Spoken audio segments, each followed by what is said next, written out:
Welcome back to Ronin Recap. Hope you enjoy this new video. Comment down below if you have any suggestions. Enjoy. The head of the Tiger mercenary team, who had dominated Indika's city for decades, the level 4 mage, Matilda, who was invincible in their hearts, died in this way. There was extreme silence. Athena seemed to have expected this. She covered Anne's eyes in advance to prevent her from seeing the so bloody scene. Revenge for Sir Matilda. The members of the Tiger mercenary team roared and some of them charged at Pierce. Seeing someone coming at him, Pierce had a calm face and waved his hand. The long swords flew back. The two closest mercenaries to him were directly penetrated by the long swords. Some of them rushed towards Locke. The members of Mage Guild didn't show any mercy. They threw magic at the members of the Tiger mercenary team one by one. Swordsmen, whose long swords were expropriated by Pierce, didn't stay away and came to mages to prevent them from being attacked by the members of the Tiger mercenary team. After Pierce dealt with another wave of mercenaries, long swords didn't stop. Instead, they turned around and tried to kill the two level 3 practitioners beside Matilda. The two level 3 practitioners were the two vice heads of the Tiger mercenary team. When Matilda was killed, the two of them had already been scared out of their wits and had the intention to retreat. They had planned to use their men's charge to buy some time to escape, but they did not expect that Pierce would notice them so soon. Now that they saw the long swords coming towards them again, their faces turned pale and they crazily dodged to the side. The group of swords formed by the long swords were directly divided into two parts and rushed towards the two of them. This man's comprehension of swordsmanship has reached a terrifying level. Looking at the flying swords in the sky, Raoul took a deep breath and said in surprise. Hochia and the others nodded stiffly. They were also conquered by Pierce's superb swordsmanship. This was a good way to attack. Well, I would find an opportunity to learn it. Locke touched his chin and thought to himself as he looked at the powerful long swords. Sis Tilda. In just more than 10 seconds, two vice heads who ran away were killed by Pierce's sword. All the members of the Tiger mercenary team who had been fighting stopped. Since 3 heads had been killed, the last defense line in their hearts collapsed. Clang Tilda. Finally, someone dropped his weapon, and the Tiger mercenary team collapsed like a burst of water. At the same time, not far from Locke, a man with a cruel smile punched at Locke. Go to hell. A level 3 practitioner. They didn't expect that there was a level 3 practitioner in the Tiger mercenary team. Raoul's face changed. He wanted to support Locke, but there was still a long way to go before he could reach Locke. It was too late. On the other hand, Sam and the others didn't show much panic on their faces when they saw a sneak attack on Locke. After all, they had personally seen Locke defeat the magical beast of level 4. Seeing that someone dared to attack Locke, Pierce smiled faintly in his heart and suddenly began to feel sorry for their ignorance. Perhaps, you wouldn't know how terrifying the existence you were facing. Recalling the scene that he was instantly suppressed by Athena that day, he was still a little scared.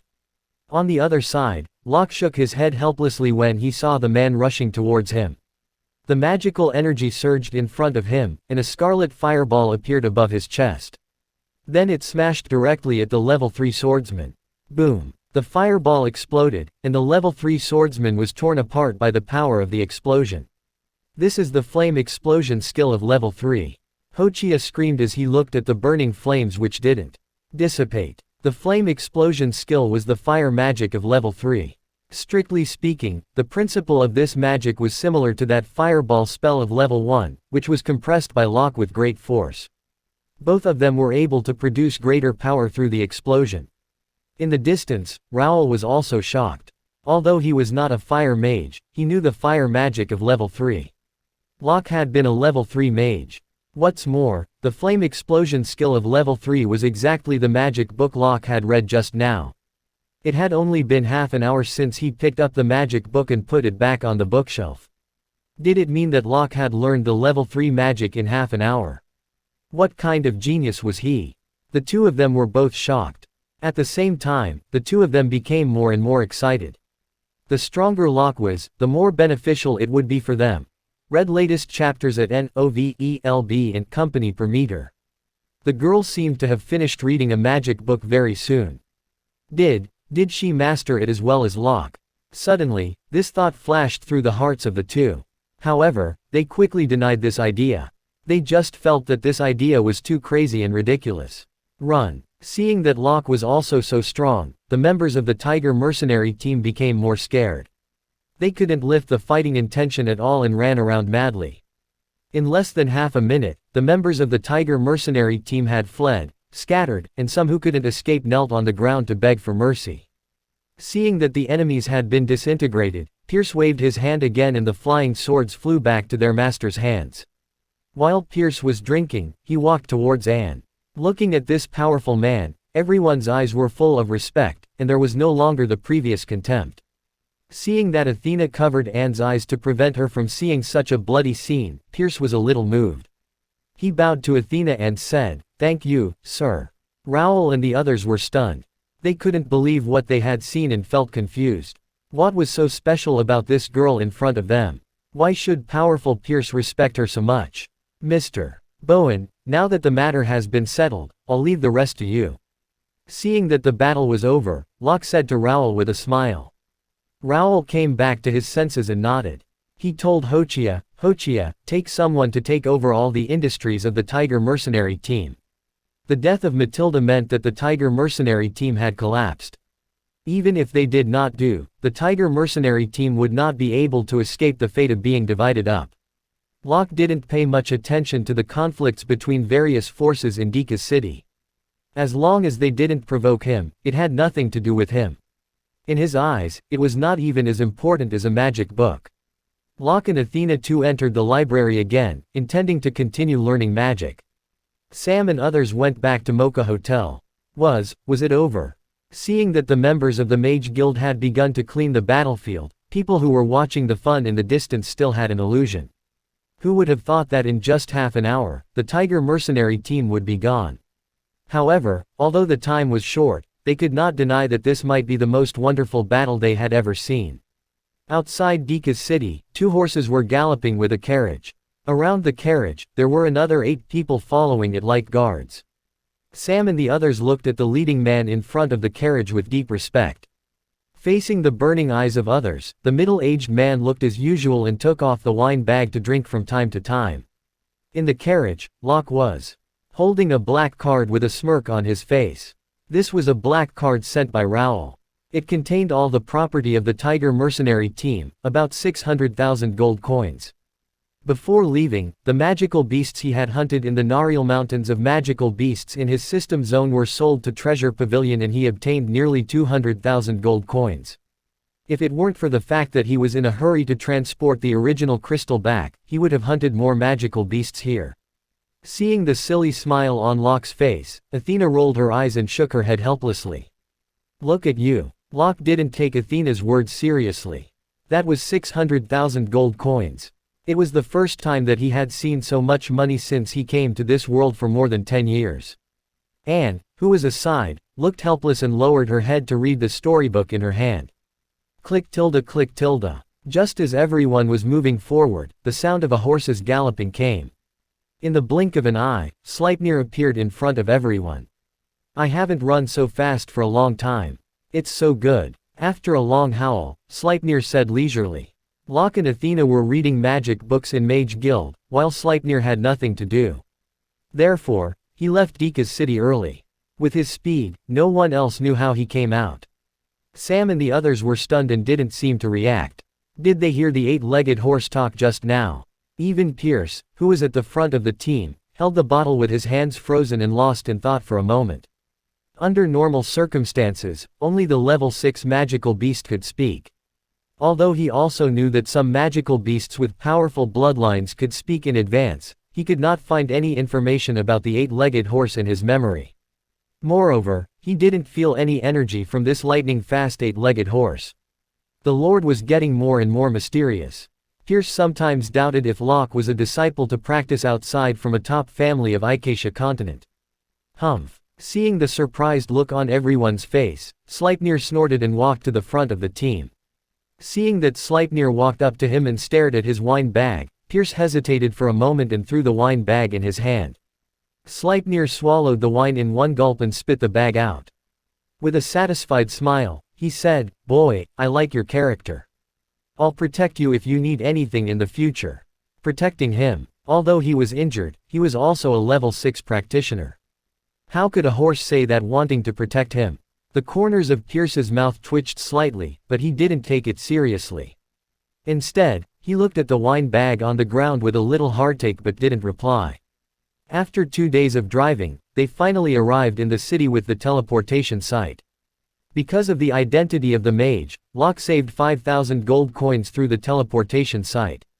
After 2 teleportations and 2 days of driving, Locke and the others were only less than 100 kilometers away from Lister.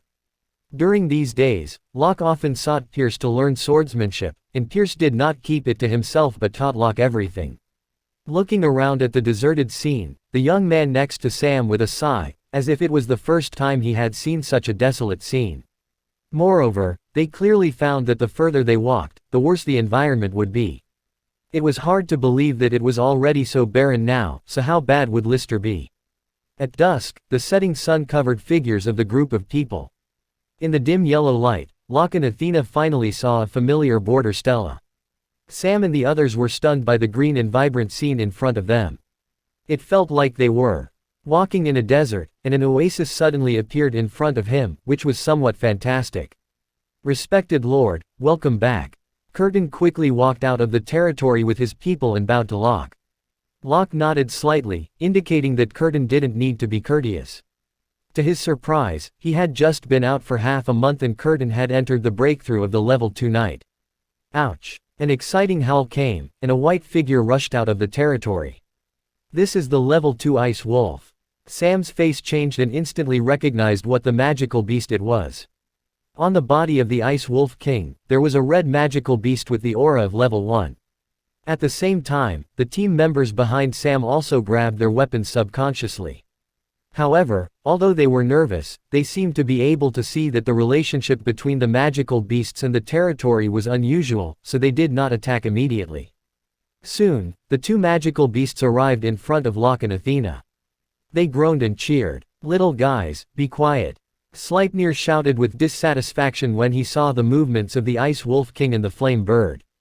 The originally excited Flame Bird let out a scream and fell directly like a sculpture, falling on the trembling Ice Wolf King. Locke smiled and said nothing when he saw the Flame Bird and the Ice Wolf King get trembling because of fear. The 2 beasts were indeed too noisy. Except for him and gods like Athena, they didn't seem to be afraid of anyone. They usually jumped up and down in the territory, and it was time to teach them a good lesson. Sleipnir nodded. He just wanted to frighten the Flame Bird and the Ice Wolf King. He looked at somewhere in the territory and turned to Locke and Athena. "Well, I'm leaving now." Sleipnir turned into a light and disappeared in the blink of an eye. It had already sensed several familiar auras in the territory. So fast. Seeing Sleipnir disappear in front of the crowd in an instant, Curtin felt a little scared and sighed in his heart. As for Sam and others, they didn't feel surprised. After getting along with Sleipnir for a few days, they had gotten used to his horrible speed. Seeing that Sleipnir had already entered the territory, Locke turned to Pierce and the others and said, "Welcome to Lister. From now on, everyone is a member of Lister. Let's witness the development and growth of Lister together. Go home." Following Locke's order, the convoy continued to drive towards the territory. Pierce's eyes widened when he entered the territory. He could clearly feel that the running speed of the fighting spirit in his body had increased a little. The density of fighting spirit in the entire territory was comparable to that of some giant cities. What surprised him most was that there was a mysterious force healing the wounds in his body.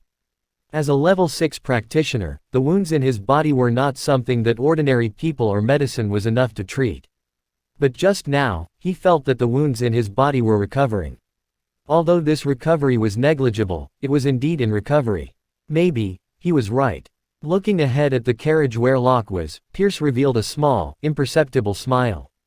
Although Sam and the others also felt a little different, they didn't have such a deep feeling because the level was not high enough. However, they were still very surprised at everything in the territory. They felt that the whole territory was especially like the idyllic paradise that was isolated from the world and the people lived and worked in peace. When they saw the 2 towering divine temples in the distance of the castle, whether it was Sam, who had traveled all the way, experienced and knowledgeable, or as a level 6 practitioner, Pierce, who had a very high vision, all froze in place, with indescribable shock in their eyes.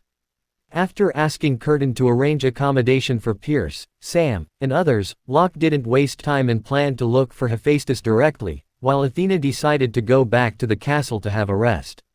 When Locke arrived at the workshop, he found that Sleipnir was also there, chatting happily with Hephaestus.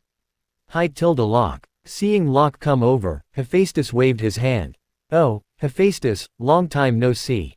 Locke replied with a smile. As he spoke, he took out the original crystal from the system space. "Is this the original crystal?"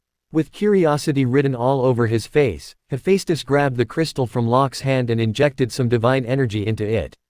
Feeling that the original crystal had absorbed his divine energy, he smiled and said, "It seems that my speculation is right. The original crystal can indeed store divine energy. However, there are a lot of impurities now, and I still need to refine it again." With that, Hephaestus waved his hand and threw the crystal into the refining furnace. Whoosh, whoosh. The fire of the refining furnace roared and instantly wrapped the original crystal. In about 10 minutes, the original crystal had turned into a pool of dark liquid. At the same time, the liquid was constantly reorganizing, and soon it formed a new crystal of about 2 centimeters.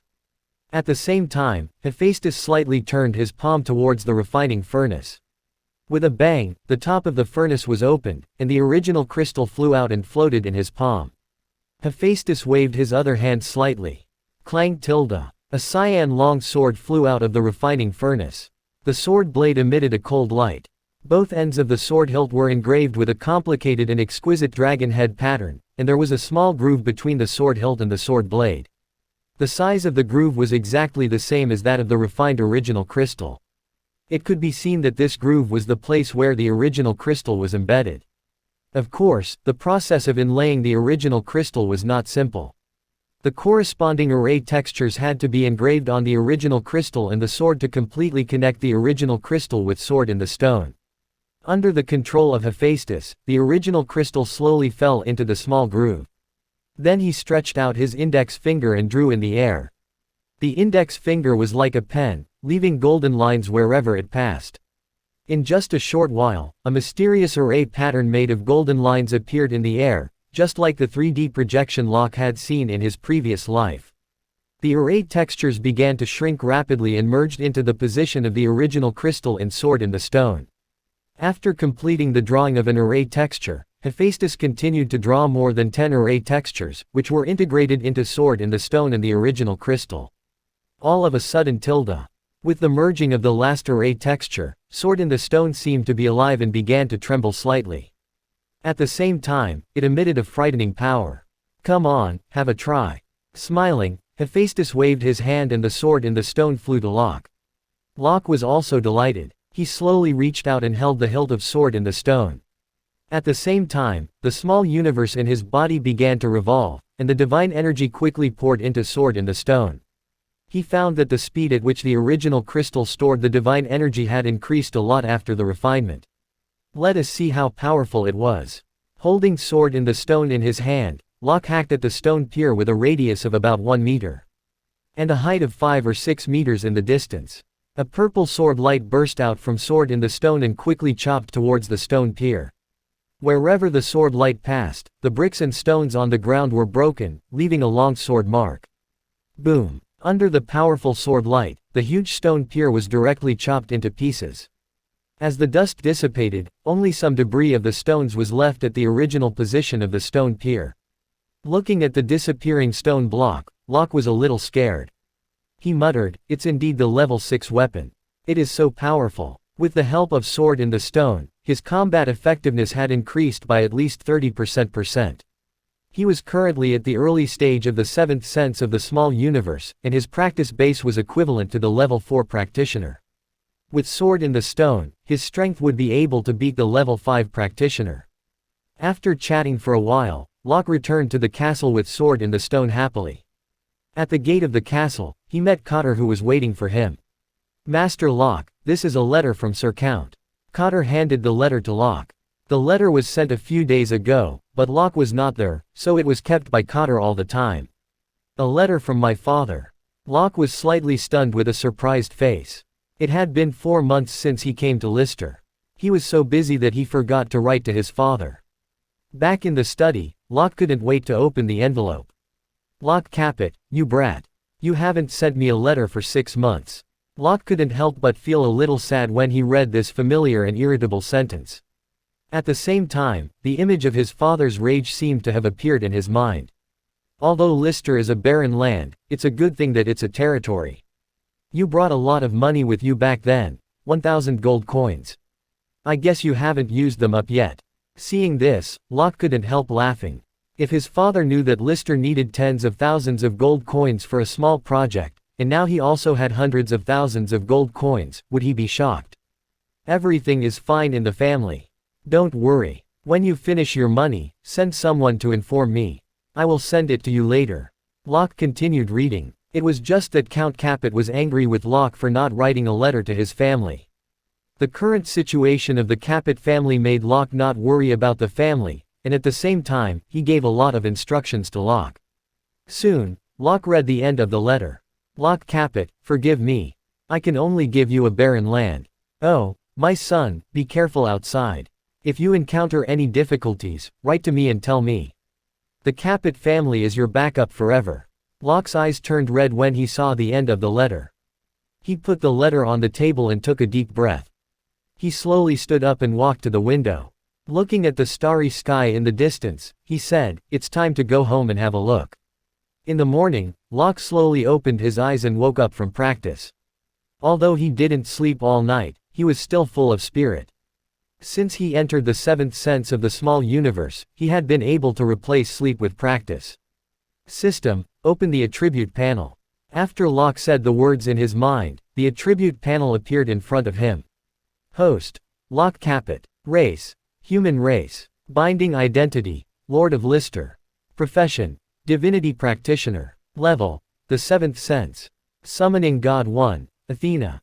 Fondness, friendly, 60. Faith point, 2540. Summoning God 2, Asclepius. Fondness, friendly, 10. Faith point, 2734. Summoning God 3, Hephaestus. Fondness, normal, 40. Faith point, it could be opened after the divine temple was established. Summon God 4, Sleipnir. Fondness, neutral, 10. Faith point, it could be opened after the divine temple was established. Looking at the number on the attribute panel, Locke felt a little helpless. After the fondness entered the friendly level, its growth rate was very slow. During this period, Hephaestus's fondness for Locke also entered the normal level, but Locke was a little crazy that there wasn't any reward, just like Asclepius. What surprised him the most was that the faith point of Asclepius was even higher than that of Athena. Locke thought it over and found it easy to understand. There were almost civilians without the cultivation around Lister. The function of Victory Temple of Athena was to speed up practice and improve the perception and understanding ability of practitioners, which were not needed by ordinary people. Compared with ordinary people, Cotter and other practitioners worshipped Athena more. Putting away the attribute panel, after washing up, Locke went to find Cotter and asked him to prepare to go home. At the same time, according to Locke's arrangement, Curtin was also taking Pierce and Anne to the divine temple of Asclepius. "Uncle Curtin, where are we going?" Looking at the huge palace in front of her, Anne asked with her eyes full of curiosity. Curtin also liked innocent girls. He explained with a smile, "Let's find a very powerful person who can cure your disease."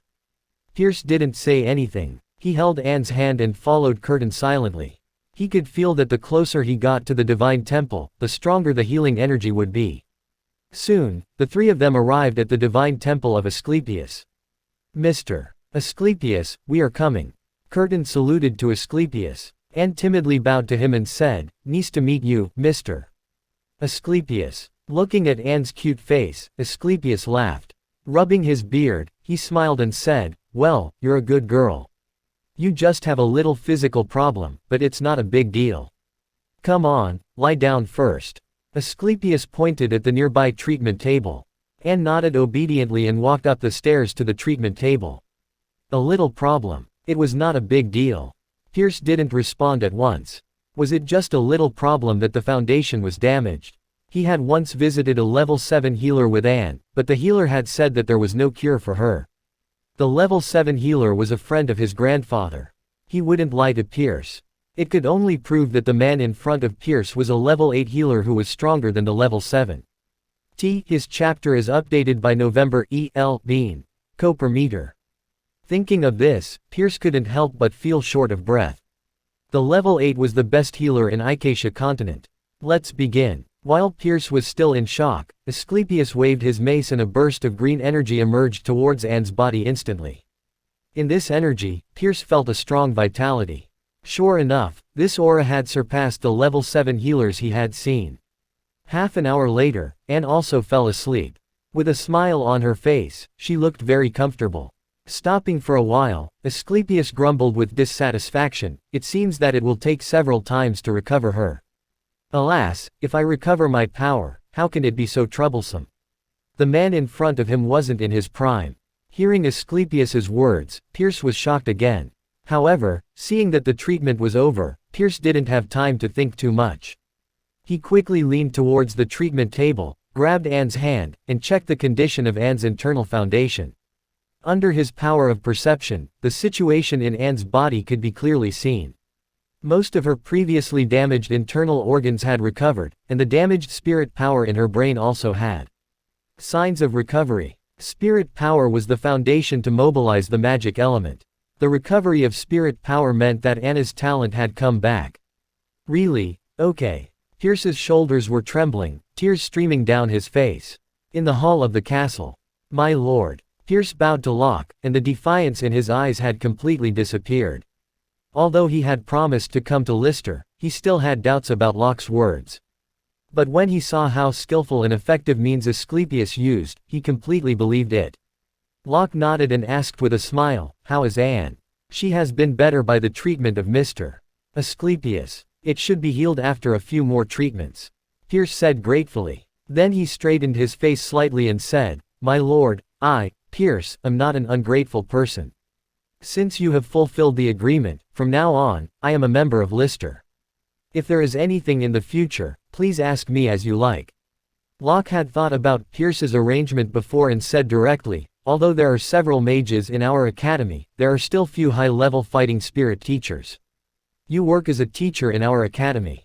In addition to Monroe, a level 2 Earth mage, and Sam, a level 2 Earth mage, there were 2 level 1 mages of Brave Mercenary Team, Pear, a level 1 Fire mage, and Lucy, a level 1 Wood mage. At present, they were able to meet the daily teaching work of the class. The higher level mages would be recruited later. The teaching work of warriors, swordsmen, and knights had been in the charge of Cotter all the time. But Pierce was the level 6 swordsman. His comprehension of the use of fighting spirit and fighting skills was naturally incomparable. Locke still hoped that Pierce could be responsible for this part of the teaching. "I won't let you down." Pierce nodded and promised. Cotter was preparing the supplies for returning home. At the same time, Locke was also engaged in his practice. As for the things of Lister, it was doing well in an orderly way even if he didn't ask. With the investment of money, Lister's development speed was very fast, because a large number of people came to worship the divine temples, and residents also found business opportunities. They opened small inns, taverns, and even shops. Treasure Pavilion had even decided to open a branch here. At present, it had invested money in the construction of the branch. On the morning of the second day, Cotter had arranged everything. With 2 carriages of goods, Locke and Athena rode on Sleipnir and headed for the Cabia city where the Capet family was. The journey went on smoothly. After 14 days, a blurry outline of the city wall finally appeared in everyone's eyes. Looking at the familiar city wall in the distance, Locke sighed in his mind and couldn't help but recall the scene of his leaving here half a year ago. At that time, he was still a lonely young man with no practice base and the name of loser. Looking at the city wall from afar, Locke suddenly felt a sense of teenage spirit, and his missing for Count Capet in his mind was growing exponentially. "Father, I went back." After saying the word in his mind, Locke turned to Cotter and said, "Uncle Cotter, we go first." He wanted to give his father a surprise, so he didn't plan to send someone to inform Count Capet in advance. Sleipnir responded and ran towards the direction of Cabia city. As he ran, his hooves gradually left the ground. Not long after, he entered the sky and disappeared from the sight of Cotter and the others. At first, Cotter was shocked by Sleipnir's flying skills. Fortunately, they were familiar with each other now, so he didn't show much surprise. "Sir Count, Master Locke had lived up to your expectations. Now he was a strong man." Looking in the direction where Locke disappeared, Cotter smiled with relief. Taking a deep breath, he stopped sighing and waved his hand to signal the carriages to continue forward.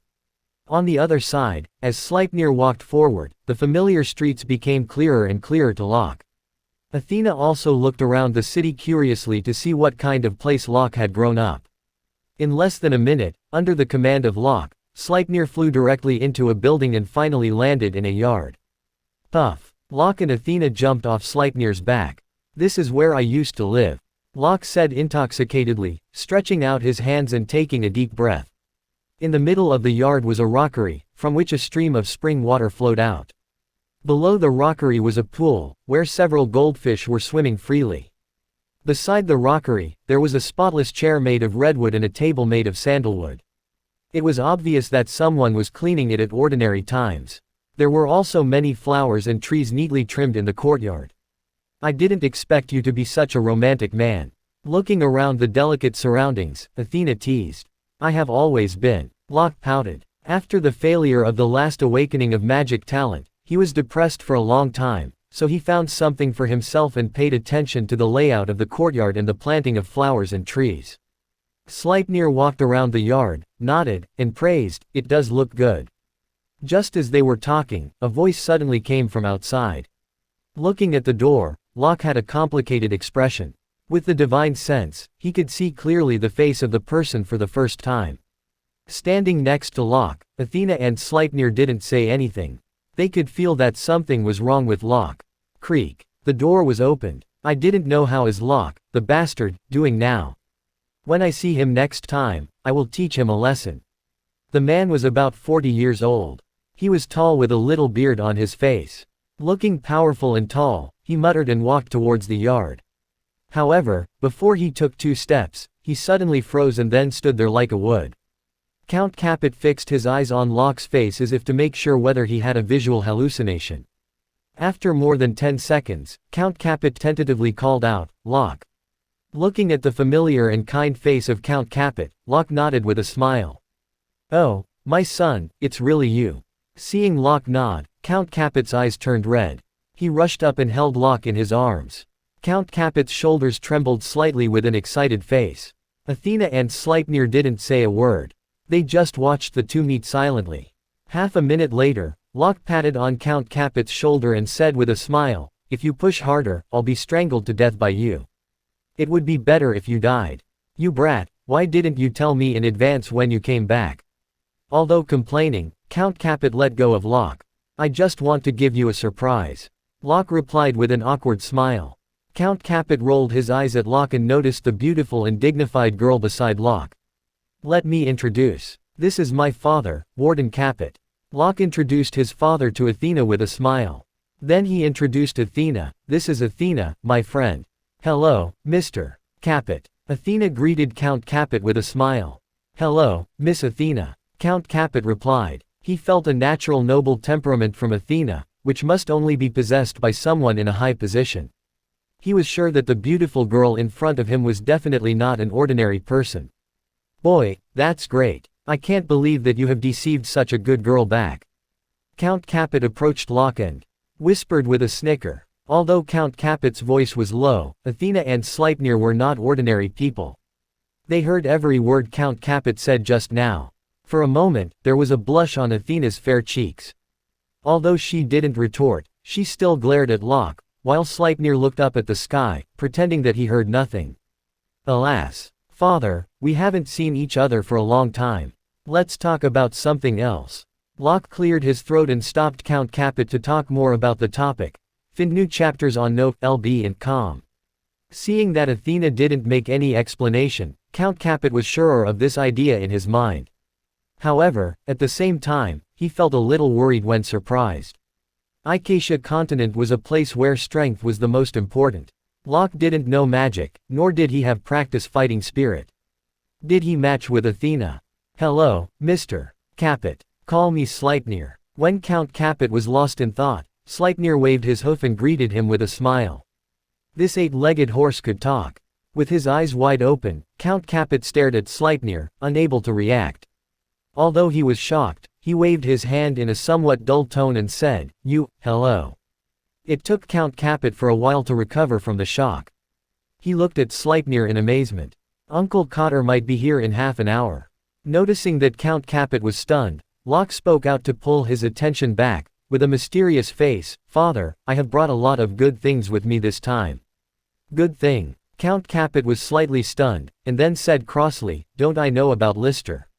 He was a little worried and said, don't buy anything expensive. Our family is not short of anything now. Locke smiled slightly and didn't explain. At the gate of the yard, butler Joseph, with grey temples, waited patiently. Since Master Locke left, Sir Count would come to this courtyard every week. However, he was still a little confused today. It had only been less than 10 minutes, but why did the door open? In the past, Sir Count usually stayed for at least an hour before leaving. Sir Count. Butler Joseph slightly bent his body and bowed to the person who came out. Only then did he notice that there seemed to be several more people around Count Capet. Master Locke. Seeing the familiar face, Butler Joseph was stunned and cried out in disbelief. Wasn't Master Locke in Lister? Why was he here? Hi, Joseph. Can't you recognize me in just a few months? Locke asked with a smile. After being stunned for a few seconds again, Butler Joseph quickly curtsied and sincerely said, it's certainly something worth celebrating that Master Locke can come back. Led by Count Capet, Locke and Athena came to the hall. As for Sleipnir, he went out for a walk. In the hall, seeing the servant who brought the tea go down, Count Capet asked, how have you been these few months? You must have suffered a lot. Locke shook his head and said, on the whole, it's not bad. After 6 months of hard work, Lister is different now. Humph, you're just being stubborn. Seeing Locke's smug expression, Count Capet obviously didn't believe him. However, he was more eager to know who Athena was now, so he shifted the topic to Athena. Miss Athena, how long have you known Locke? Updated from N0 VE LB and Company per meter. Uncle Warden, you can just call me Athena. Hearing the address of Count Capet, Athena answered politely. After thinking for a while, she continued, we have known each other for 6 months. Count Capet was overjoyed to hear Athena's address. Sure enough, the relationship between this beautiful girl and Locke was unusual. The more he looked at Athena, the more satisfied he was with his daughter-in-law. He praised, your parents must be great persons to cultivate such a beautiful and generous girl like you. Thank you for your praise, Uncle Warden. Athena smiled. Seeing that Count Capet and Athena had a good conversation, Locke couldn't help but think that if his father knew the true identity of Athena, he would probably be scared to death. The three of them chatted for a while. Butler Joseph came up to report that Cotter and others had arrived. Nice to meet you, Sir Count. At the gate of Count Mansion, Cotter, Curtin, and others bowed, their faces incomparably respectful. Although their power had been improved, they still respected Count Capet from the bottom of their hearts. They didn't forget that their lives were saved by Count Capet. Ha ha, get up, all of you. Count Capet waved his hand, indicating that they needed not to be so polite. He patted on Cotter's shoulder and said slowly, thank you for taking care of Locke in the past few months. Cotter shook his head decisively and said seriously, no, Master Locke didn't bother us. On the contrary, we are the ones who are behind Master Locke. A trace of guilt appeared on Cotter's face. The enemies who attacked them were all solved by Master Locke in person. They didn't do anything to help. Count Capet was a little stunned and didn't react. As a knight of level 1, how could Cotter be a drag for Locke? But at this time, he suddenly found something wrong. His face changed slightly and looked a little bad. Cotter, aren't you the knight of level 1? Why can't I feel the breath of fighting spirit from you? Was it because of the serious injury that his power was completely lost? But he didn't seem to be hurt at all. He looked energetic with a ruddy face. Sir Count, Cotter has been promoted to the level 3 knight a few days ago. Curtin explained when he noticed that there was something wrong with Count Capet. Sir Count was just a level 2 knight. How could he know the power of the level 3 knight? What? The level 3 knight? Count Capet stared at Cotter in disbelief, with his eyes widened. Was he the knight of level 1? When did he become a level 3 knight? Seeing that Count Capet was looking at him for confirmation, Cotter nodded with a smile. 3 days ago, I did become a knight of level 3. Hearing that, Count Capet took a deep breath. It took him half a year to get 2 levels higher, which sounded impossible. At this time, he suddenly looked in the direction of Curtin and said in a somewhat numb tone, "Curtin, you are already a knight of level 2. He was also a level 2 knight, so as long as he felt a little, he could find the breath of Curtin.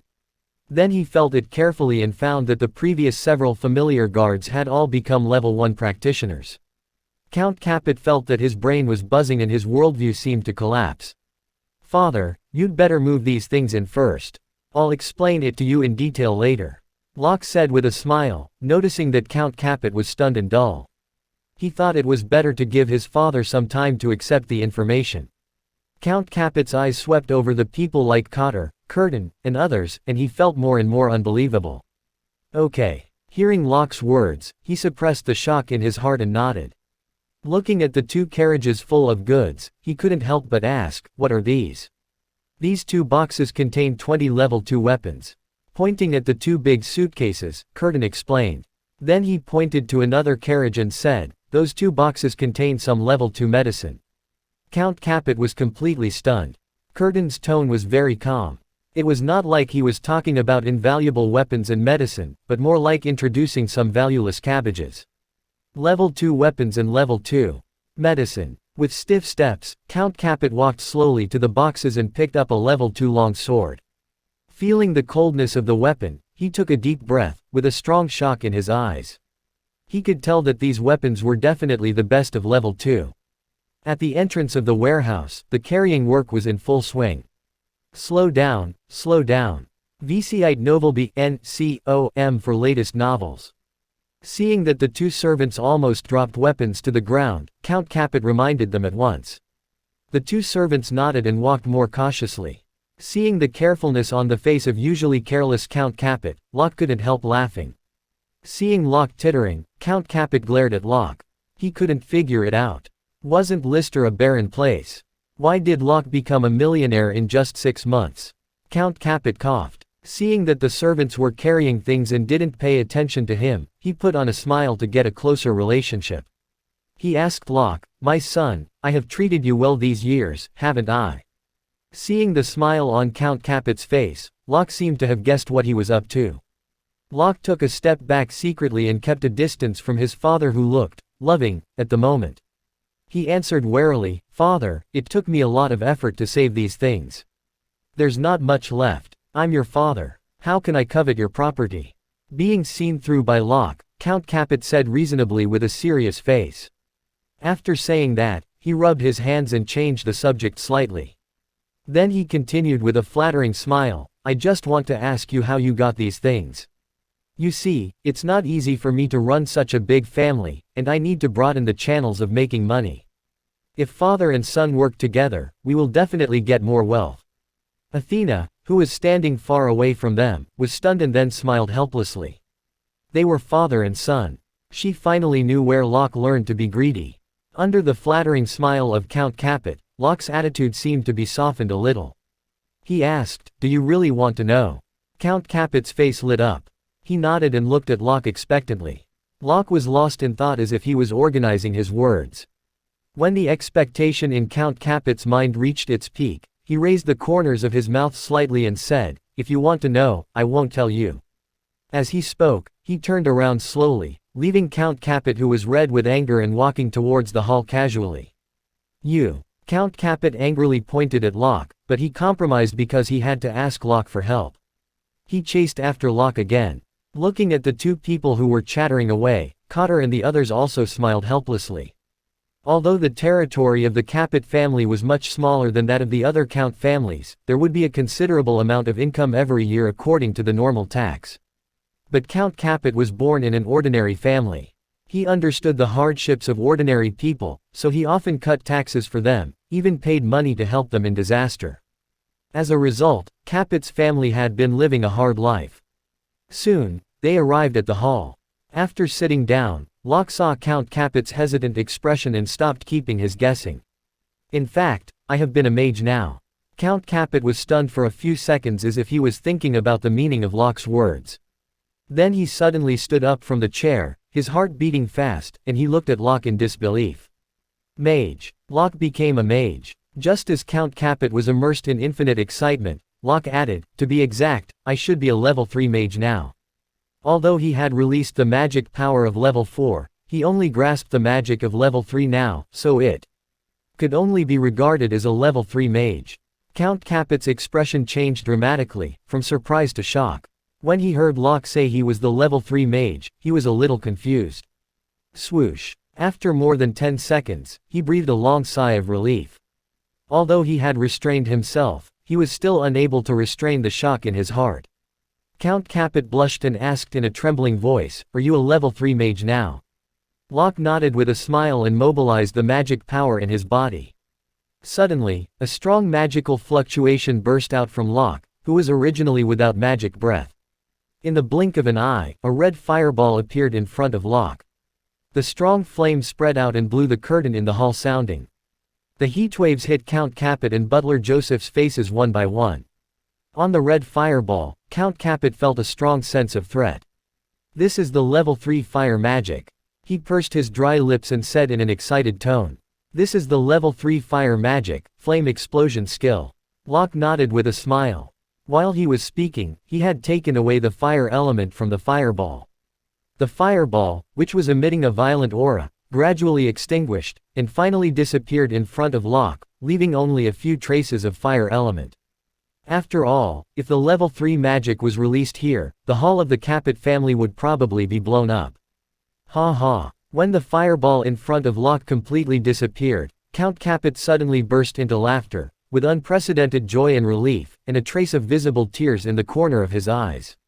My son has finally become a noble mage. Who dares to say that my son is a loser? The level 3 mage. At the age of 16, the level 3 mage, let alone in Naden County, was rare even in the whole Grim Kingdom. Under the leadership of Locke, the Capet family would definitely become the strongest family in Naden County. My lady, you should rest in peace in heaven. Our child had become a powerful mage. The more Count Capet thought about it, the more excited he became. At last, tears welled up in his eyes. Butler Joseph, who was aside, was also shocked and looked at Locke numbly. After the excitement, Count Capet wiped the tears from the corner of his eyes and ordered Joseph, Mr. Joseph, go to prepare dinner now. We have to celebrate it today. Joseph nodded happily and walked down quickly. A few minutes later, Count Capet finally calmed down. He suddenly thought of a question. You can't condense magic elements with practice before, but why can you practice now? In fact, I don't know either. After arriving in Lister, I suddenly can practice. Maybe the magic god favored me. Locke shrugged his shoulders to show that he didn't know. The god system was his greatest secret. Although he believed that his father would not reveal it, the fewer people knew about it, the safer it would be. The favor of the magic god. Count Capet looked at Locke in disbelief. There was indeed a legend about the magic god in Icacia continent, but no one had ever seen it before.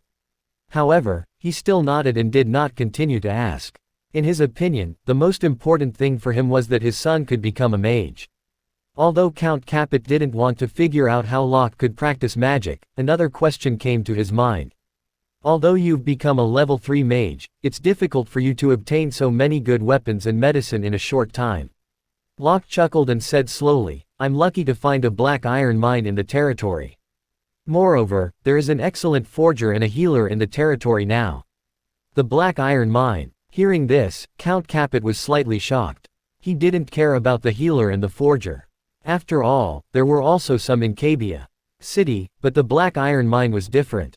Even the families in the county town would be jealous of a black iron mine. Although Locke was a level 3 mage, he was nothing in front of those big families. Thinking of this, he looked a little more serious and said, My son, don't expose the matter of the black iron mine, or it will cause others to covet it. Father, I have arranged everything well. There will be no problem. Locke nodded with a smile. He didn't mention anything about the Brandon family. Count Capet was just a level 2 knight. Even if he said it, Count Capet couldn't help him but felt worried. Seeing Locke's serious face, not like in a joke, Count Capet breathed a sigh of relief in his mind. He knew Locke very well. Although Locke didn't look serious as usual, he was not a self-righteous person. Miss Athena, although Locke is a level 3 mage, you don't have to be afraid of him. If he dares to bully you in the future, just tell me. Looking at Athena, who had been silent all the time, Count Capet said fiercely, let me help you punish him. Ahem. Locke was choked by Count Capet's words. Did Locke bully Athena? Was Count Capet kidding? Athena could knock Locke down with one hand. The scene that Locke was mistreated by Athena during the training came to his mind again, and he couldn't help but shiver. At the same time, the two of them, Cotter and Curtin, who happened to walk into the hall, also had a strange look on their faces when they heard Count Capet's words. It seemed that Master Locke couldn't bully Miss Athena. Athena nodded with a smile and then looked at Locke complacently. Did you hear that? Don't bully me in the future. Locke touched his forehead and cried in his heart. Father, didn't you know how horrible the girl in front of you was? Soon, Joseph had prepared a sumptuous dinner, and the atmosphere was very harmonious. After dinner, Locke and Count Capet sat on the chairs outside the room to rest. Athena was also considerate. She planned to leave more time for Locke and Count Capet alone, so she found a quiet place to read. Father, this is a bottle of level 3 refining body fluid. Locke pushed the medicine made by Asclepius to Count Capet. Refining body fluid could refine the body and improve the practice base of the fighting spirit of practitioners. As a matter of fact, even though Asclepius could make high-level medicine, Count Capet was just a level 2 knight. Using high-level medicine would only make the opposite result, beyond the endurance of Count Capet's body. It's so precious. You'd better keep it for yourself. Count Capet shook his head, pushed the bottle back to Locke, and refused. Although the mage could release powerful magic, his body was not as strong as a warrior's. Therefore, he also needed refining body fluid to improve his physical fitness. Father, have you forgotten that there is a healer in Lister? Locke smiled and pushed the bottle back. Was this medicine refined by the healer? Count Capet was a little shocked. The status of a healer who could refine level 3 medicine was not low. The forger who could refine level 2 weapons and the healer who could refine level 3 medicine. And these things were all in a small territory famous for poverty. Was it true? Count Capet looked at Locke and found that Locke didn't seem to be lying. He carefully grabbed the medicine and sighed. It seems that a lot of things have really happened in the past 6 months. After getting the medicine, Count Capet left Locke and couldn't wait to go to practice. Locke planned to take Athena to the most bustling street in Cabia City. Master Locke! A peddler shouted excitedly. The other peddlers were also attracted by the shout. Seeing that it was Locke, they all came up to greet him. Master Locke, you're back. This beautiful lady must be Master Locke's girlfriend.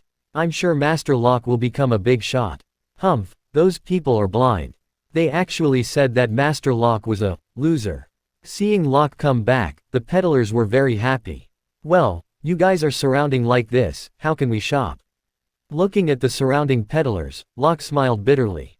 My friend and I are just out for a stroll, so everyone should go about your business. Locke waved his hand, motioning for everyone to be quiet. With Locke's persuasion, the peddlers finally returned to their stalls. I didn't expect you to be so popular. Athena said with a smile, blinking her eyes. She found that although the living standard of the people in Cabia City was not as rich as that in other big cities, the people were surprisingly happy. Locke straightened his chest and raised his head. I have no choice. An excellent person like me is always so popular. These cover updated novels on NOVELB and com. Athena rolled her eyes at Locke, seeing his complacent look. Locke. While Locke and Athena were strolling, a familiar voice came from behind the two. Locke frowned slightly and finally turned around. He saw a girl in a magic robe standing in the distance and looking at the two of them. There was a conspicuous mark of the blue water mage on the girl's magic robe, indicating that she was a water mage of level 1. As soon as Lydia saw Athena's face, she was a little stunned and surprised when her eyes fell on Athena. Compared with Athena, she suddenly felt a little inferior. Why could a loser like him attract such a beautiful girl? A strong sense of jealousy rose in the mind of Lydia. No, those who liked Locke Capet were mostly good-looking. In Icacia continent, strength was the most important. Thinking of this, Lydia felt a little better. She slowly walked towards Locke and Athena. Her calm tone was filled with a trace of arrogance. I heard that someone saw you. At first, I didn't believe it. I didn't expect that you really came back from Lister. Taking a glance at Lydia, Locke said lightly, we haven't been so close yet. Call me Locke Capet. Lydia didn't get angry with Locke's indifference. She walked slowly to Athena and looked at Athena provocatively. Hello, I'm Lydia. To her disappointment, Athena ignored her directly and turned around to leave. It seems to be very lively over there. Let's go and have a look. Okay. Locke replied softly and then turned back. There was no expression in Athena's eyes when she looked at Lydia. But just because of it, Lydia felt humiliated. Watching Locke and Athena leave, Lydia stood still with her face gradually darkened. It was not until the backs of Locke and Athena completely disappeared that Lydia withdrew her sight. Locke Capet, I admitted that you were attractive for girls and good-looking, but I won't regret what I did in the past. We were destined not to be in the same world. Oh, you are here, Lydia. At this moment, a pleasant voice came from behind of Lydia. With her back to the source of the voice, Lydia took a deep breath and put aside the negative emotions in her mind. She forced a smile on her face and turned around. Following the direction of her gaze, Lydia could see 4 young boys and girls in magic robes. They were both level 1 mages. The 4 level 1 mages of such a young age were very conspicuous in Cabia City, and the surrounding commoners looked at them with respect. Shaking her head, Lydia said to the 4, nothing. I just met an acquaintance and went up to greet him. In the middle of the 4 was a beautiful and tall girl. The young girl had the unique noble temperament of an aristocrat. It could be judged that the girl was the leader of these boys and girls. The girl who had spoken earlier was also this young girl. Staring at her face, Joanna was a little confused. Although Lydia hid her emotions well, Joanna still noticed a trace of depression on her face. However, seeing that Lydia didn't want to tell her the reason, Joanna didn't ask any more questions. She turned to the other 3 people with a smile and said, it's late. Let's go back and have a good rest tonight.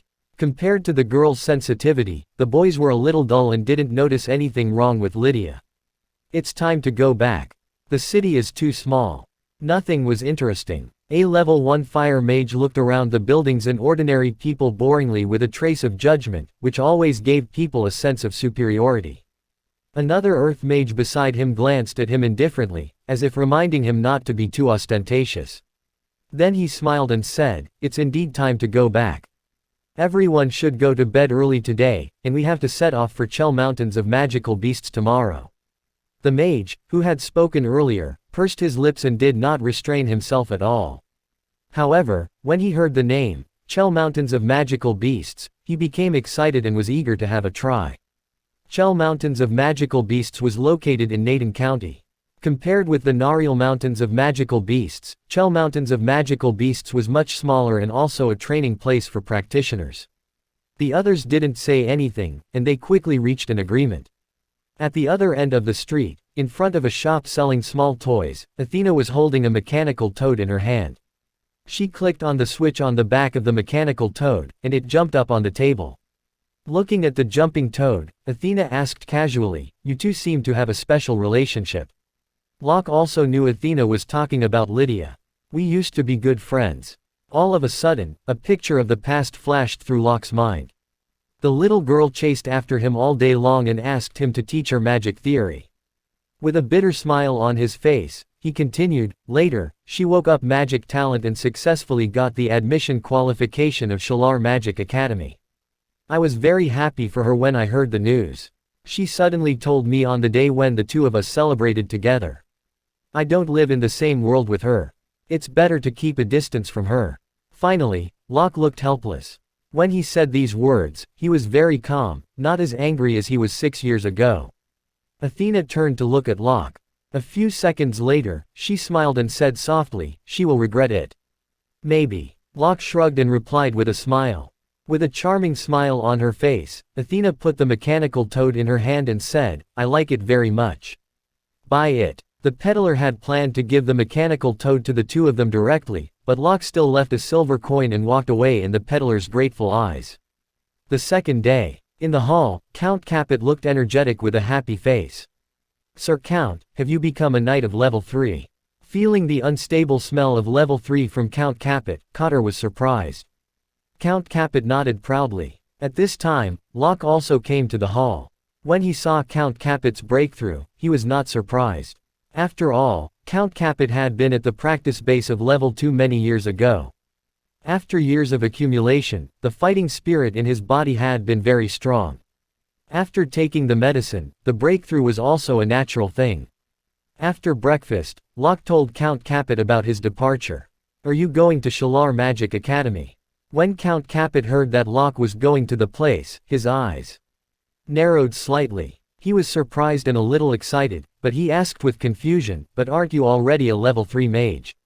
According to the rules of Shalar Magic Academy, the level 3 mage had reached the standard of graduation.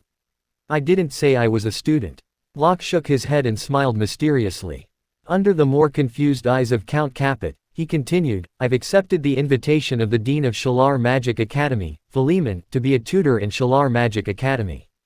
Hearing this, Count Capet took a deep breath, with uncontrollable shock in his eyes. Shalar Magic Academy invited his son to be a tutor. How ridiculous it was. But he also knew that there was no need for Locke to lie to him. These Coover updated novels on NOV, ELB and COM. A few minutes later, Count Capet calmed down. He stared at Locke and asked in a low voice, Boy, how many things do you hide from me? That's all for now, Locke promised with a smile, shrugging his shoulders. Of course, he wouldn't tell Count Capet anything about the system and gods like Athena. Of course, it was not that he didn't trust Count Capet. The summoning system was too mysterious, and the fewer people knew it, the better it was. Seeing Locke's casual expression, Count Capet knew that he couldn't believe it. But he still felt happy for Locke from the bottom of his heart. After staying at home for another 2 days, Locke and Athena decided to go to the Shalar Magic Academy. Locke intended to ask Count Capet to go to Lister as well. First, 2 divine temples in Lister could increase people's practice speed. Second, with the development of Lister, it needed a person to make a plan. Count Capet was undoubtedly a very suitable person. The county town, St. Ribuhe City, was located in the middle of Naden County, in the south of Cabia City. Locke and Athena rode Sleipnir towards the south. At noon, the two of them arrived at the huge mountains, which was the famous Chell Mountains of magical beasts in Naden County. Locke and Athena's destination was the Krickner City with teleportation site, which was on the other side of the Chell Mountains of magical beasts. Although the Chell Mountains of magical beasts was not as dangerous as the Nariel Mountains of magical beasts, it was also dangerous for ordinary people and caravans. Therefore, many people and caravans chose to avoid the Chell Mountains of magical beasts. Of course, many commercial forces would hire powerful practitioners escorting to cross the Chell Mountains of magical beasts. Sleipnir dashed towards the depths of the Chell Mountains of magical beasts at lightning speed. 2 hours later, Locke, who was on Sleipnir's back, frowned and seemed to find something. After hesitating for a while, he sighed and patted Sleipnir on the neck. He pointed to the northwest with his index finger and said, "Let's go there first." Sleipnir nodded and flew towards the direction Locke pointed. Soon, he stopped in midair. Loud noises came from the dense forest below. 2 level 4 mages were fighting with a giant ape of level 4. The giant ape was more than 10 meters high. It roared and threw a huge fist at the wind mage. The wind mage was an old man. He used the wind magic and flew backward quickly to avoid the giant ape's attack. Damn it! We must get rid of this evil giant ape quickly. The old man cursed in his mind after he dodged the giant ape's fist. Not far away, the woman was also very anxious. She turned to the old man and said, "Wilmot, let me stop it. You go to protect Miss Hyman first." Okay. Wilmot didn't refuse. The wind elements were gathered in his feet and took him to fly away. In their eyes, the safety of Joanna was more important than anything else. The woman also condensed an ice awl and stabbed at the giant ape. The giant ape smashed the ice awl with a slap and roared. A black beam of light shot out of its mouth towards Wilmot. Wilmot in the midair had no choice but to give up flying and dodge aside. Boom. Where the black beam of light passed, the trees were corroded and annihilated, instantly disappearing, and a prominent hill was also shot through. The 2 mages once again fought with the giant ape. Locke withdrew his gaze from the fierce battle and signaled Sleipnir to fly in the direction of Wilmot's retreat. Soon, Locke and Athena arrived at another battlefield. Compared to the previous battle, this battle was nothing. Locke jumped off Sleipnir's body and landed on a branch in the distance, watching the battle on the ground. 5 or 6 iron-back wolves fell to the ground. Some of them were burned black by the flames, and some were pierced through by the thorns made of stone and soil. Like ice wolves, the iron-back wolves were a special species in Icacia continent. Their backs were black and hard, and their destructive power was more powerful than ice wolves. More than 10 iron-back wolves surrounded Lydia and the others. In the distance, there were 3 iron-back wolves.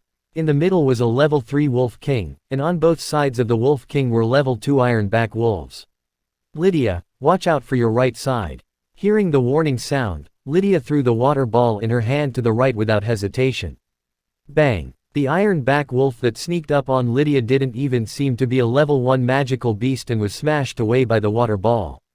Obviously, it was sent to be the cannon fodder to test the state of Lydia and the others.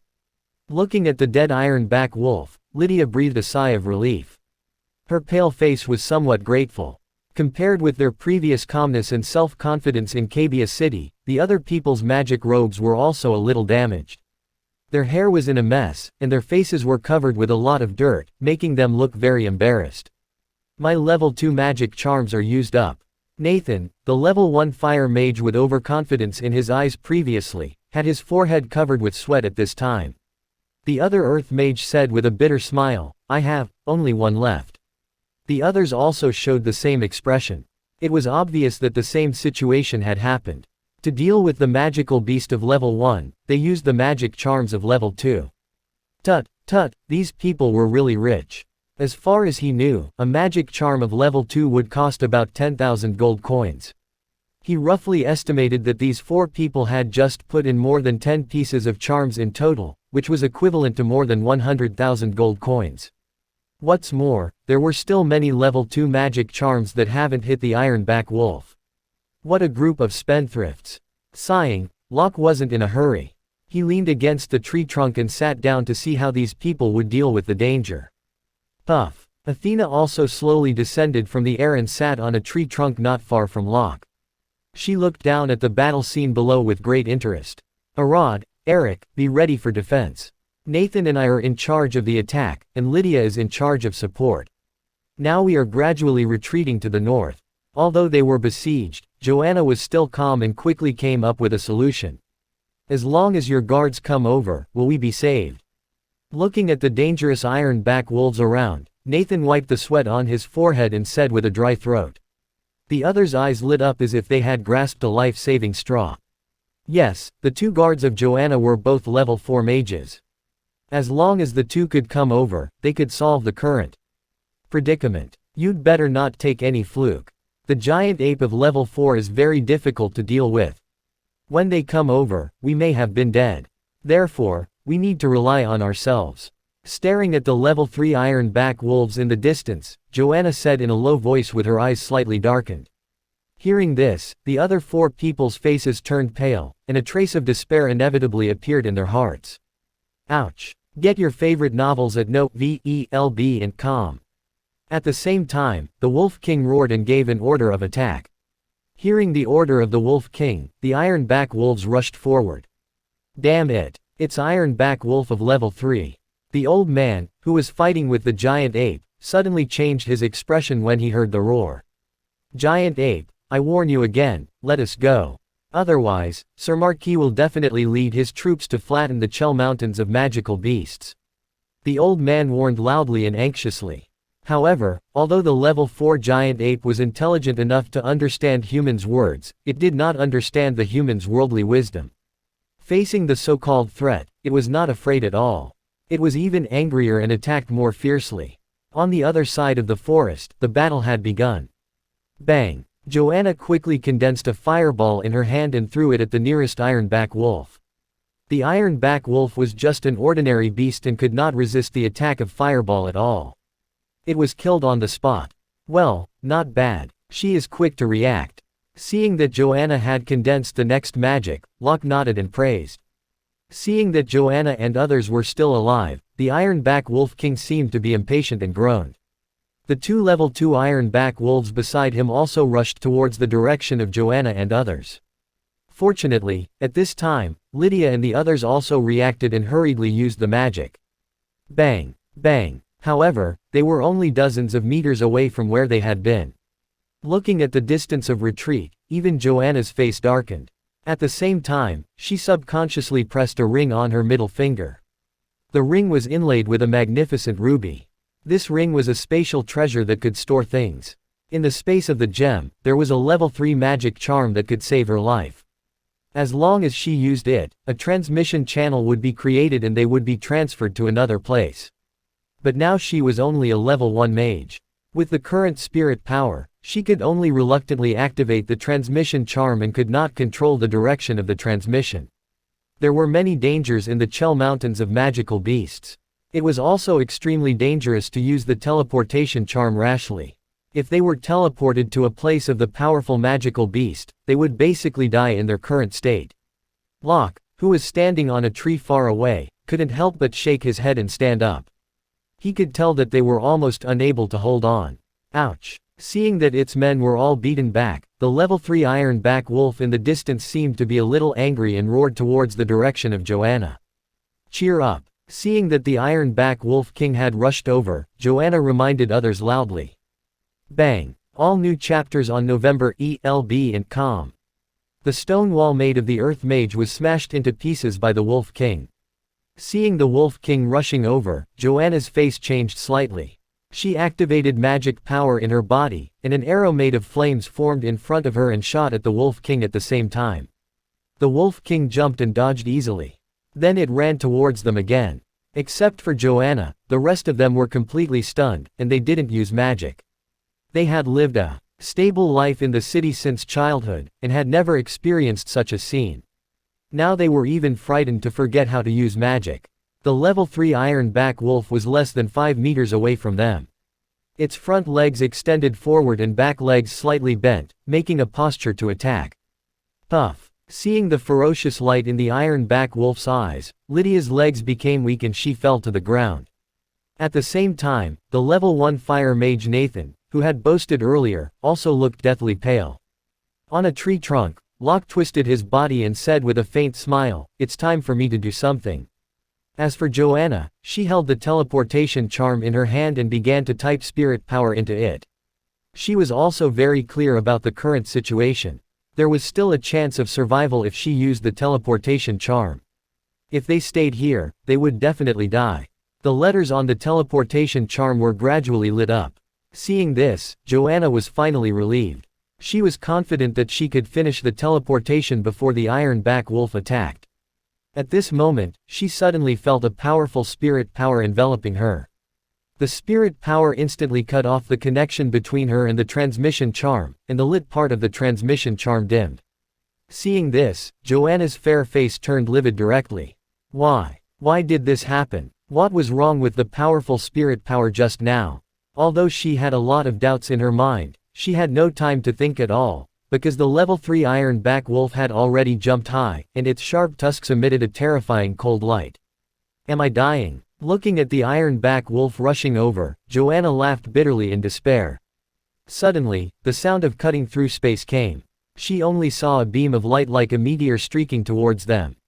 Sizz. The light shot into the head of the level 3 Ironback wolf. Boom. With the white light as the center, a powerful wave spread and almost threw Joanna and the others away. A few seconds later, the fluctuation gradually disappeared. It was not until then that Joanna and the others stood steadily and looked in the direction of the white light. When they saw the scene in front of them, everyone felt as if there was thunder exploding in their minds. They just stood there blankly. Their bodies stiff, their brains were blank and suddenly lost the ability to think. The ferocious Ironback wolf was nailed to the ground by a long sword. The handle of the long sword was delicately carved with a black gem, and the handle looked dignified and domineering. The whole scene was so weird. Just as Joanna came to her senses, she saw a black figure suddenly fall in front of them. Behind Joanna, Lydia, who had been waiting for death with her eyes closed, also opened her eyes. With a slight movement of her pupils, she finally saw the back clearly. It was him. When she saw the figure clearly, her pale face was filled with astonishment. The wolf's skin is a good thing. Locke looked at the dead iron-back wolf and said to himself. The power of the magic was too great. Fortunately, he didn't use magic, or a good wolf's skin would be destroyed. As he spoke, he waved his hand, and the sword in the stone on the iron-back wolf trembled slightly. Then it was pulled out automatically with a sizzle sound. Under the stunned eyes of Joanna and the others, it flew around, emitting a cold aura. Locke learned swordsmanship from Pierce. However, he couldn't control so many swords at the same time as Pierce did. This weapon definitely surpassed level 4 weapons. Looking at the powerful sword in the stone, Joanna thought with certainty. As for this young man, even with the help of the level 4 weapon and the unexpected attack method, he was at least a swordsman of level 3. Joanna's eyes fell on Locke's handsome and resolute face, and her mind was in turmoil. On the other side, Nathan and the other 2 boys were also stunned. They looked at Locke with strong admiration. They didn't notice that Lydia had a complicated expression on her face. Seeing that the Wolf King was dead, the iron-back wolves around them were in chaos. The greed in their eyes had long disappeared, and it was replaced by a strong fear. Finally, the wolves dispersed. I can't waste them, Locke murmured, raising his hand and moving his index finger slightly as if he was giving orders to his opponent. Whoosh! Sword in the stone flew towards the 2 iron-back wolves of level 2. Puff! The 2 iron-back wolves of level 2 had no chance to resist and were directly killed by sword in the stone. Seeing that Locke had killed the iron-back wolves easily, Nathan and the others couldn't help but swallow their saliva. It was really Locke. Nate W. novel chapters are published on Note Bint Company per meter. Staring at Locke's back, Lydia was still a little stunned. Was Locke unable to practice? Why was he so powerful now? At this time, Locke put the iron-back wolf of level 3 and the 2 of level 2 into the system zone. As for the other iron-back wolves of level 1, he had no interest in them. There was even a precious spatial treasure. In addition to Lydia, Joanna and the others were more certain that Locke had a special identity. Seeing that Locke had also cleaned the spoils, Joanna bowed to Locke and said gratefully, "Thank you for your help to save our lives." Nathan and others also bowed to Locke to express their gratitude. However, when Lydia saw Locke's familiar face, she couldn't say anything with her throat moving. Seeing that Lydia stood still with a strange look on her face, Joanna, who was aside, explained to her, "I'm sorry, sir. My friend was frightened just now and hasn't recovered yet." Locke's eyes froze on Lydia for a moment and then moved away. He waved his hand, indicating that it was fine. He turned to Joanna and the others said, "Since you are fine, I should leave now." Biting her lips, Lydia felt a sudden pain in her heart when she saw the coldness in Locke's eyes. Her originally pale face turned even paler. Joanna bowed again and said sincerely, "Sir, please leave your information. We will definitely repay you." Shaking his head, Locke looked at them with a mysterious smile and said slowly, "You'll know in the future." Since they were students of Shalar Magic Academy, Locke might meet them in the future. The reason why he took action was that he didn't want to see Lydia die at the mouth of the magical beast like this, or that he was now a tutor of Shalar Magic Academy. As a tutor, he couldn't just watch students die at the mouth of the magical beast. Before Joanna and the others could persuade Locke to stay, Athena's legs bent slightly and he jumped into the distance with the impact of the ground. A few seconds later, he had disappeared from their sight. It was not until Locke's back completely disappeared that Joanna withdrew her sight and a strange light flashed in her eyes. "Lydia, you were too rude just now." Seeing that Locke had completely left, Nathan said discontentedly. But before he could finish his words, he was pulled by the earth mage beside him. He looked at Lydia and found that there was something wrong with her expression. With her head down and her eyes gloomy, her companions could clearly feel that Lydia had lost her usual good spirit. Looking at Lydia, Joanna seemed to have found something. She asked in a low voice, "Lydia, do you know something? For example, the information of that young man just now." On second thought, she found that Locke's eyes had been fixed on Lydia for the longest time. Besides, since Locke appeared, there had been something wrong with the look on her face. Hearing Joanna's words, the rest of them were stunned. They also looked at her, wanting to know the answer from her. Seeing that her companions were looking at her, Lydia shook her head, as if she didn't want to talk about it anymore. Seeing the expression on her face, others were sure that Lydia knew something. However, they could tell that she was preoccupied, so they could only suppress their curiosity and stop asking. At this time, an excited voice came from the distance. "Oh, thank God, Miss Hyman. Are you okay?" They were Wilmot and the Ice Mage. The clothes of the two were a little messy, and they were out of breath. It could be seen that they must have spent a lot of effort to get rid of the giant ape. Joanna cast a glance at the direction where Locke had left, then shook her head slowly and said, "I'm fine." "Well, Miss Hyman, how did you resist the ironback wolf's attack?" Looking around at the tragic scene, Wilmot asked. Joanna didn't hide anything and told the two of them what had happened just now. The weapon of level 4. A level 3 swordsman in his teens. After hearing that, the two Wilmot and the mage opened their mouths slightly. Obviously, even the two of them, as level 4 practitioners, were shocked. Although it was easier for swordsmen than mages to practice, he became a level 3 swordsman in his teens. His talent was terrifying. Maybe this young man is a descendant of a certain family of King City. Wilmot analyzed slowly, touching his chin. The woman beside him nodded in agreement. At the same time, she sighed a deep breath and said, "No matter what, there is no accident between you." After this incident, they had no mood to practice outside and decided to go back. In Chell Mountains of Magical Beasts. This was a colorful pool, which was connected layer by layer, from high to low, in the shape of a terrace. Under the light of the setting sun, it reflected the colorful light, making the whole lake look like a fairyland in the legends. On a flat lawn by the bottom of the lake, Locke was dealing with the fish in his hands. The fish was about 2 meters long. It used to be the overlord of the lake, but unfortunately, it met Locke. Soon, Locke divided the fish into 2 parts, one for raw fish and the other for roasted fish. Athena, on the other hand, was bending over the table, waiting for the delicious food. Sleipnir also crawled in the distance, his head raised, and his eyes were fixed on the fish in Locke's hand. Half an hour later, there was a coveting fragrance of meat floating around the camp. The second morning, Locke and Athena arrived at a city on the other side of the Chell Mountains of Magical Beasts. After using the teleportation site 2 times, Locke finally arrived at St. Raibuhe City, the biggest and most prosperous city in Naden County. When they walked out of the teleportation site, they could see a corner of a tall building in the distance. Locke and Athena soon came out of the control area of the teleportation site and arrived at the street. The houses were arranged in rows in order, and the hotel and shop were luxuriously decorated and exquisite. There were many carriages on the street. People were well dressed and leisurely.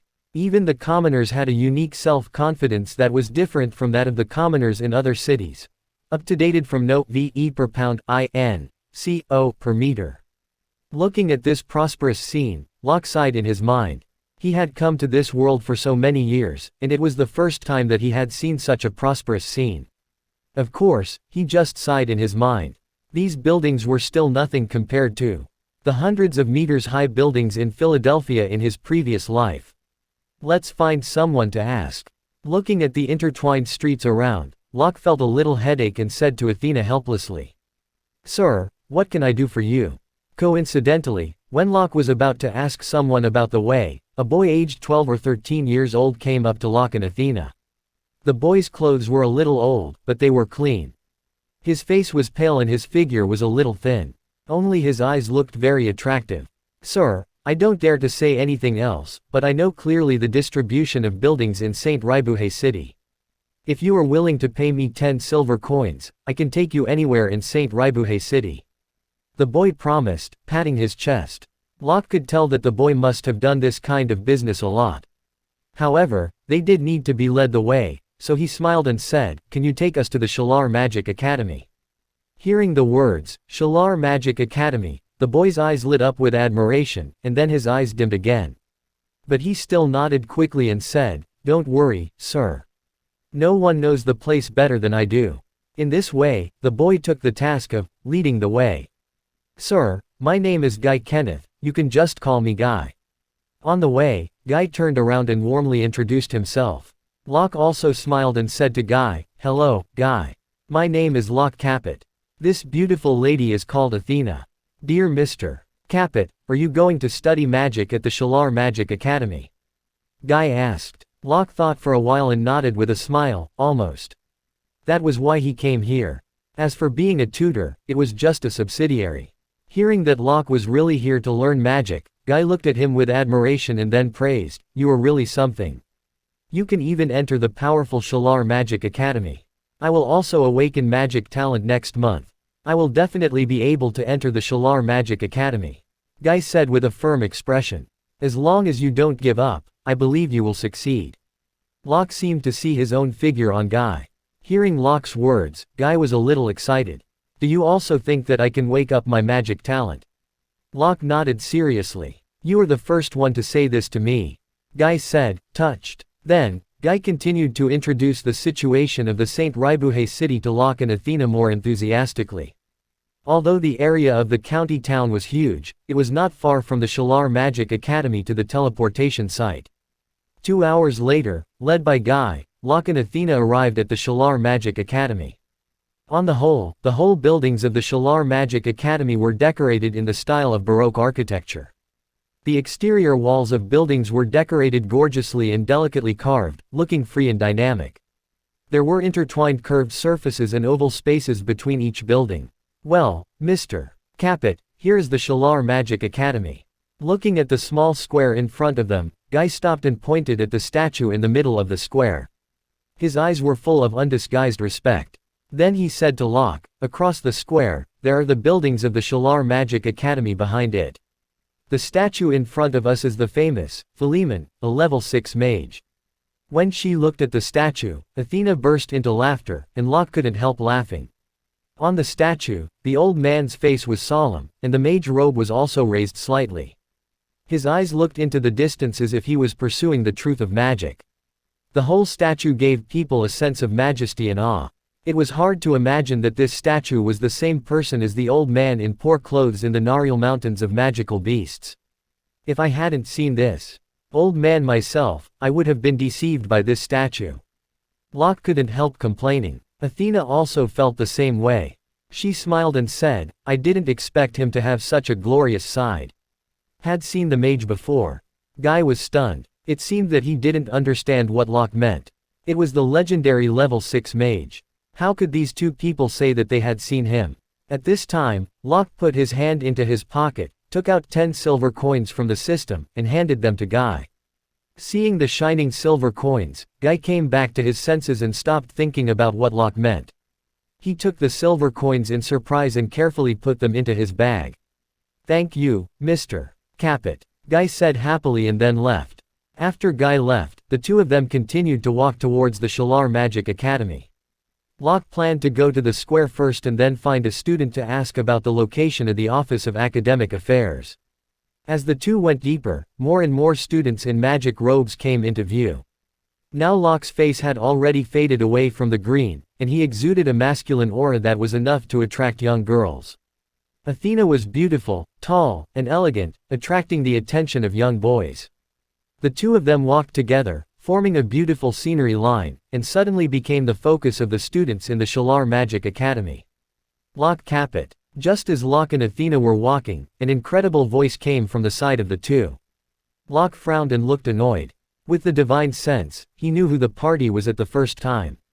At the same time, the master of the voice had come to them. He was a tall and thin young man about the same age as Locke, with his hair combed back. He looked at Locke with an exaggerated expression and said, "Oh, it's really you. Isn't this the first genius of our Naden County? Get out of my way." Locke raised his eyebrows and said lightly. The young man was stunned for a moment. He seemed to be surprised that Locke could be so calm. He took a step closer to Locke and looked straight at Locke. "Locke Capet, this is the Shalar Magic Academy. You are just a person without the magic talent. You shouldn't have appeared here." Then he looked at Athena, who was standing next to Locke. "Of course, except this beautiful lady." The young man laughed and waved at the people in the distance as if he had found something interesting. "Hey, Whitehead, come here and guess who I saw."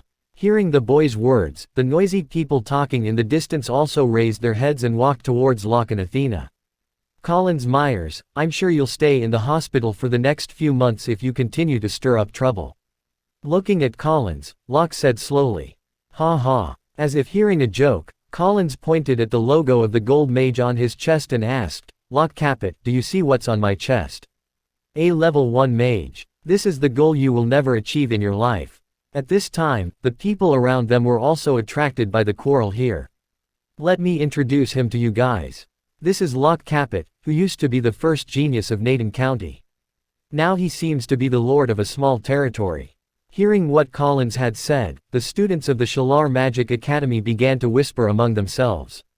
Locke Capet. This name sounds familiar. Have you forgotten it? The teacher of the magic class used to encourage us with this guy, saying how smart he was. Oh, I remember. But I heard that he has been unable to awaken the magic talent. Sure enough, the students of the Shalar Magic Academy soon remembered who Locke was. The 3 people Collins had called had already arrived.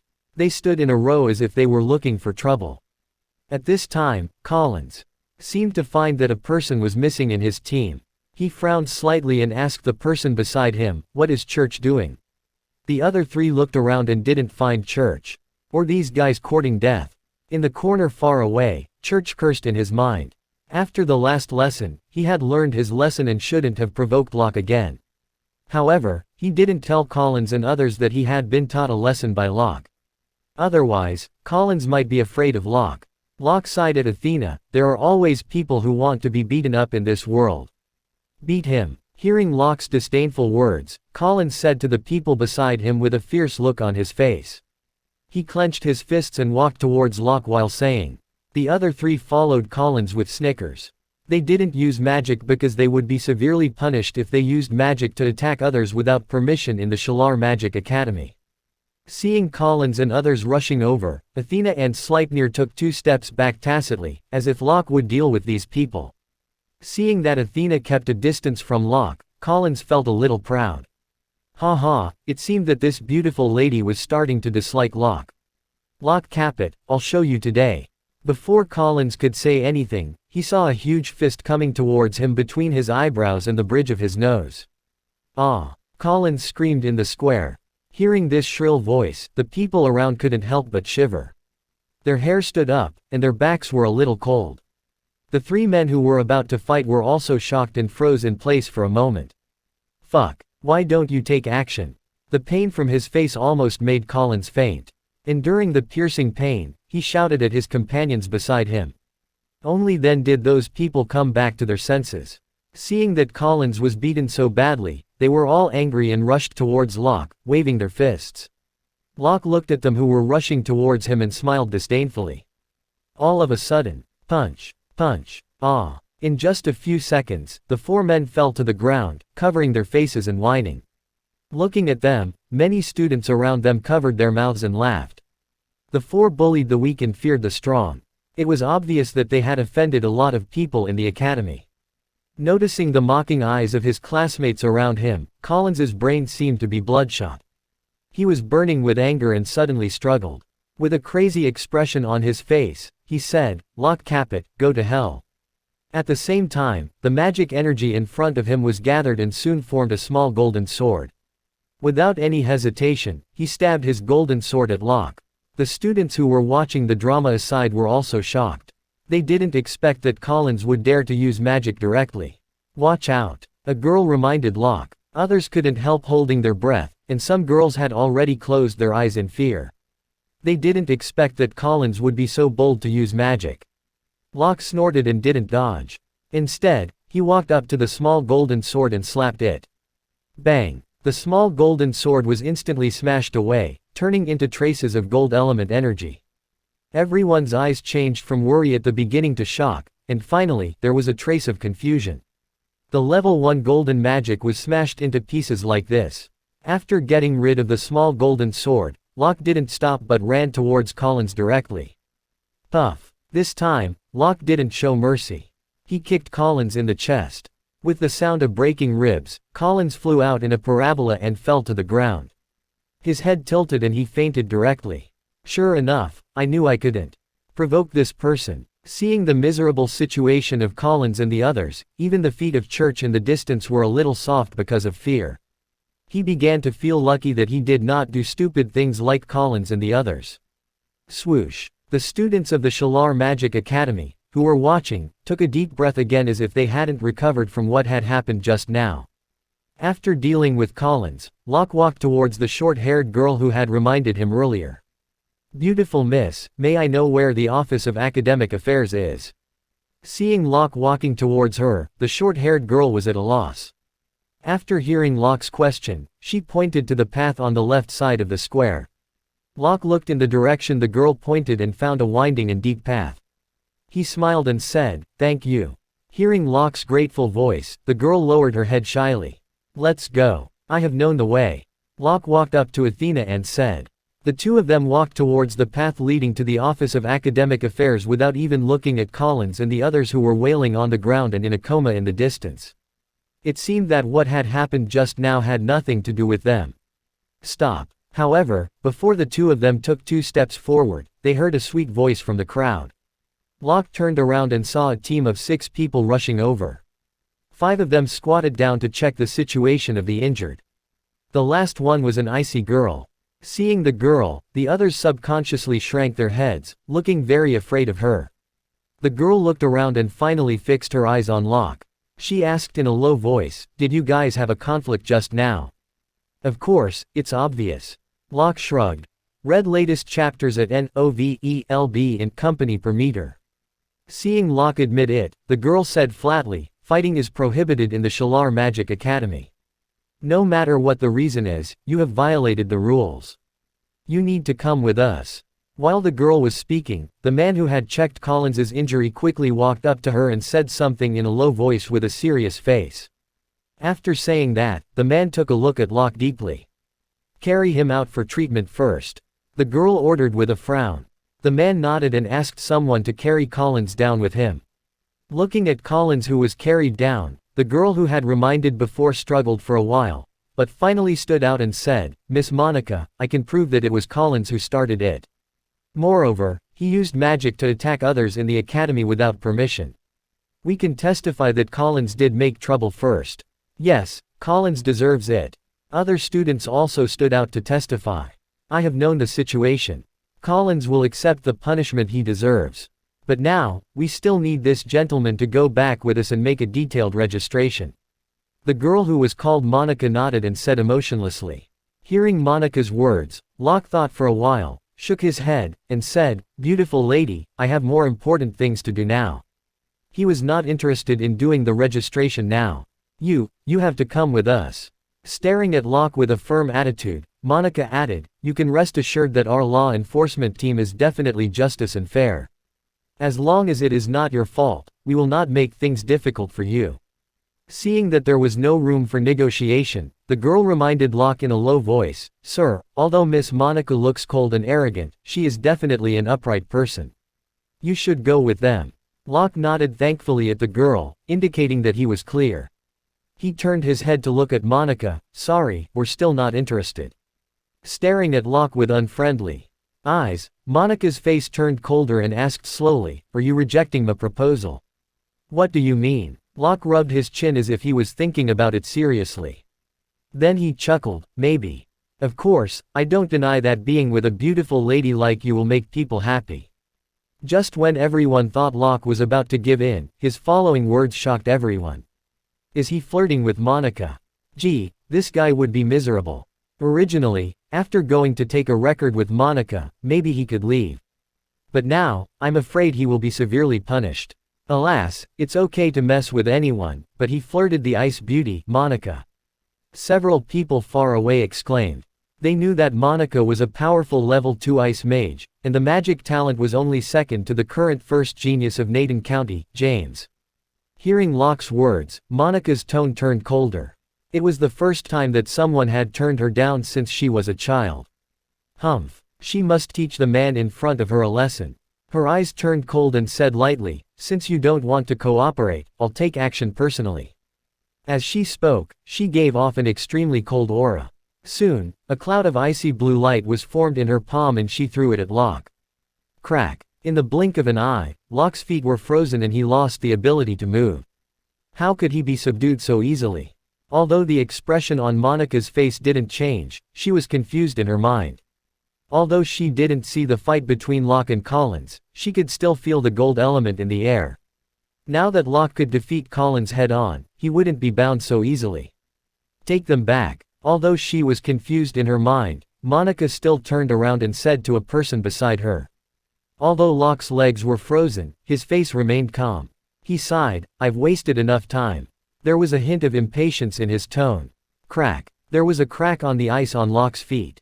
Bang. To everyone's astonishment, all the ice exploded. Looking at the debris of ice at Locke's feet, the students around them were somewhat absent-minded.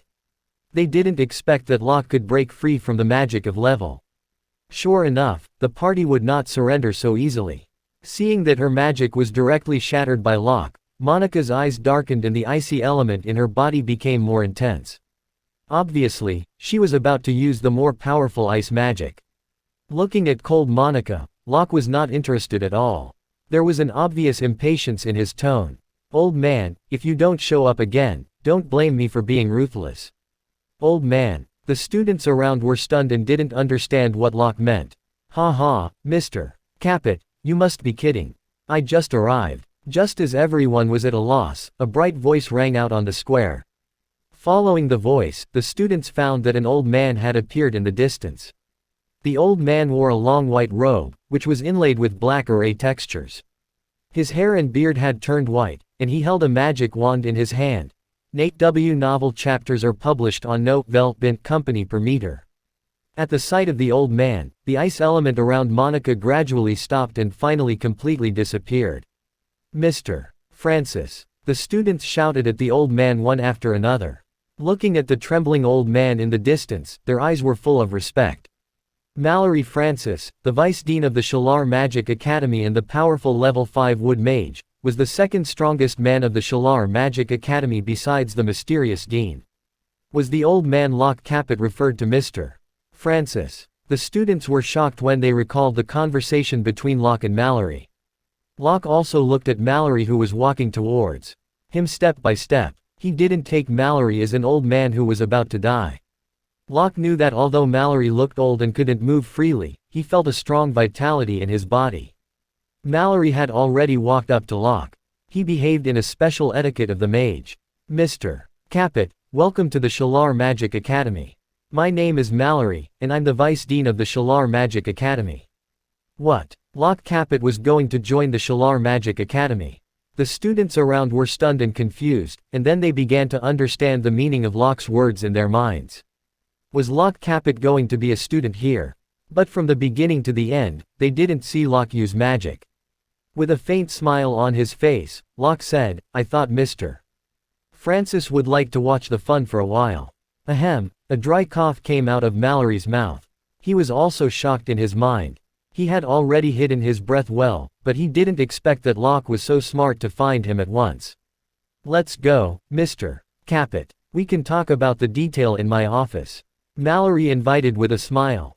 After saying that, he looked at the students around him and said, "Ladies and gentlemen, with all due respect, if you want to successfully pass the magic examination at the end of the semester, you should pay more attention to the magic." Hearing Mallory's words, the students were stunned again and then dispersed quickly.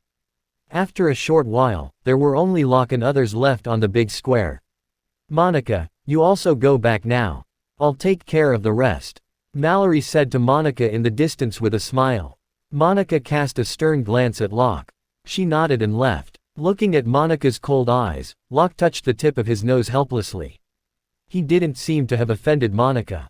"Let's go." Seeing Monica leave, Mallory turned to Locke and said. About 10 minutes later, Locke and Athena arrived at the office building of the Shalar Magic Academy. Obviously, the door frame was not enough to let Sleipnir in. Mallory turned to look at Sleipnir, who was looking around. He seemed to be thinking about how to arrange this strange 8-legged horse.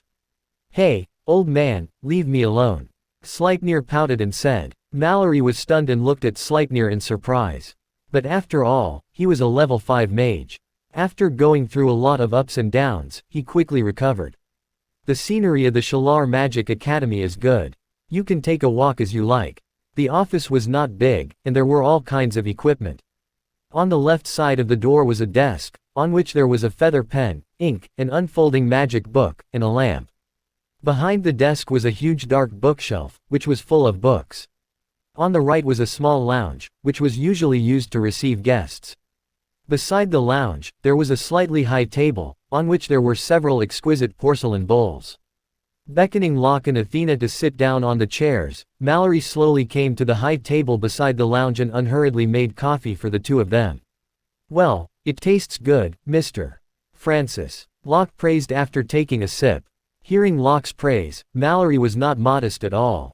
He smiled and said, "No one knows coffee better than me in the Shalar Magic Academy. Mr. Capet, I also received the message from Philemon a long time ago." Looking at Locke, Mallory seemed to be surprised. "At first, I was suspicious and thought that the old man was talking nonsense. But when I saw Mr. Capet, I finally believed him. It's hard to imagine that someone can practice skillfully fighting spirit and magic at the same time." In the letter, Philemon didn't reveal Locke's divine energy. Instead, he said that he had met a genius who practiced magic and fighting spirit at the same time. Locke shook his head with a smile and said directly, "Let's talk about teaching." "Ha ha, the young are really energetic." Mallory sighed with a smile. However, it was obvious that he had already arranged Locke's work. "Mr. Capet, the magic teacher of the fire magic class, Class 4, Grade 1, has resigned. You can be the magic tutor of this class." The fire magic class of Grade 1. Locke nodded. The fire magic was also the magic that he had been in contact with earliest. He would give students the course of the Level 1 fire magic without any pressure. Ding! Detecting that the host has reached the Shalar Magic Academy and become the teacher of the Shalar Magic Academy. At the same time, Locke suddenly heard the voice of the system, which he hadn't heard for a long time. Reward. The voice of the sea monster. Function. It could increase the effect of having classes so that the students could completely immerse themselves in the classroom and improve their level of understanding magic. As soon as the system finished speaking, Locke felt a little hot in his throat and felt very comfortable. He knew that the system was helping him change his throat. Ha ha, he didn't expect that there would be a reward of the system. Locke couldn't help smiling comfortably. "There are 14,000 gold coins the guy owes you." With a wave of Mallory's hand, a space ring appeared on the table. This space ring is a gift from the Shalar Magic Academy to Mr. Capet. Looking at the ring on the table, Locke sighed. As the biggest academy in Naden County, the Shalar Magic Academy was really rich. This space ring should be worth 100,000 gold coins. He began to regret that he should have asked that old man, Philemon, for more rewards. Locke happily put the ring into his pocket, while Athena smiled helplessly. After putting away the ring, Locke cleared his throat and regained his composure. He asked, "Mr. Francis, maybe you can tell me something about the library." The reason why he was willing to come here was that he valued the library of the Mage Academy most. In addition to the library of the Mage Academy, there was also a collection room of Mage Guild. Nodding his head, Mallory introduced to Locke, the library of the Mage Academy has a total of 6 floors. From the first floor to the 6th floor, there are magic books from level 1 to level 6. The teachers of the Mage Academy can freely enter the first 4 floors. One has a contribution to the Mage Academy can enter the 5th floor after getting the approval of the Board of Elders of the Academy. Locke thought for a while and asked, "How can I have the right to enter the 6th floor?" "The most precious magic books of the Mage Academy are on the 6th floor. If you want to enter the 6th floor, you need the Dean's token." Mallory replied with a smile. Locke suddenly felt that he was cheated. However, he was not too depressed. The first 4 floors were enough to meet his current needs. As for the 5th floor and the 6th floor, it wouldn't be difficult to enter according to Athena's help. Of course, if he could get the token through a formal channel, he would not do that. "We have arranged a separate villa area. Mr. Capet, you can get ready. Someone will send you the curriculum later." Under the guidance of his assistant, Locke, Athena, and Sleipnir arrived at the tutor's residential area. In comparison, the rooms here were more like the villa Locke had seen in his previous life. Each of them had a 2-story structure, and there was a lawn in front of the house. Locke looked around and found that every room was unique. Some of the houses were lush and prosperous, while some were yellow, looking a little desolate. When they were walking, Locke found an acquaintance lower her head. Watering the flowers. Noticing that someone was passing by, she raised her head. When she saw Locke and the others, she was a little surprised. Then she regained her previous coldness and asked, "Why are you here? Why can't I be here?" Locke asked with a smile. Locke's question rendered Monica speechless. "Miss Monica, Mr. Caput is now the tutor of the fire magic class, Class 4, Grade 1. The assistant explained with a smile. Hearing that Locke was a magic tutor, Monica was surprised in her eyes. To be a tutor in Grade 1 of the Mage Academy, one needed at least to be a Level 3 mage. In other words, the annoying guy in front of her was a Level 3 mage. Monica was surprised in her originally calm mind. It seemed that Locke was about the same age as her. She suddenly felt a little frustrated in her mind. As a student, being able to live in the area of tutors, she must be unusual. "Miss Monica, she is Mr. Philemon's granddaughter." The assistant seemed to see through Locke's confusion and explained with a smile on the side. "Is she Philemon's granddaughter?" Locke was shocked. How could Philemon with a poor appearance have such a beautiful granddaughter? Locke couldn't help complaining in his mind. Under the assistant's lead, Locke and Athena arrived at a delicate house. Locke and Athena walked in and found that there were all kinds of furniture in the room. With a wave of Athena's hand, a hurricane began to blow around the room, cleaning up all the furniture in the house. The next step is the yard. Nodding with satisfaction, Athena turned to Locke and said, "I'll leave the yard to you."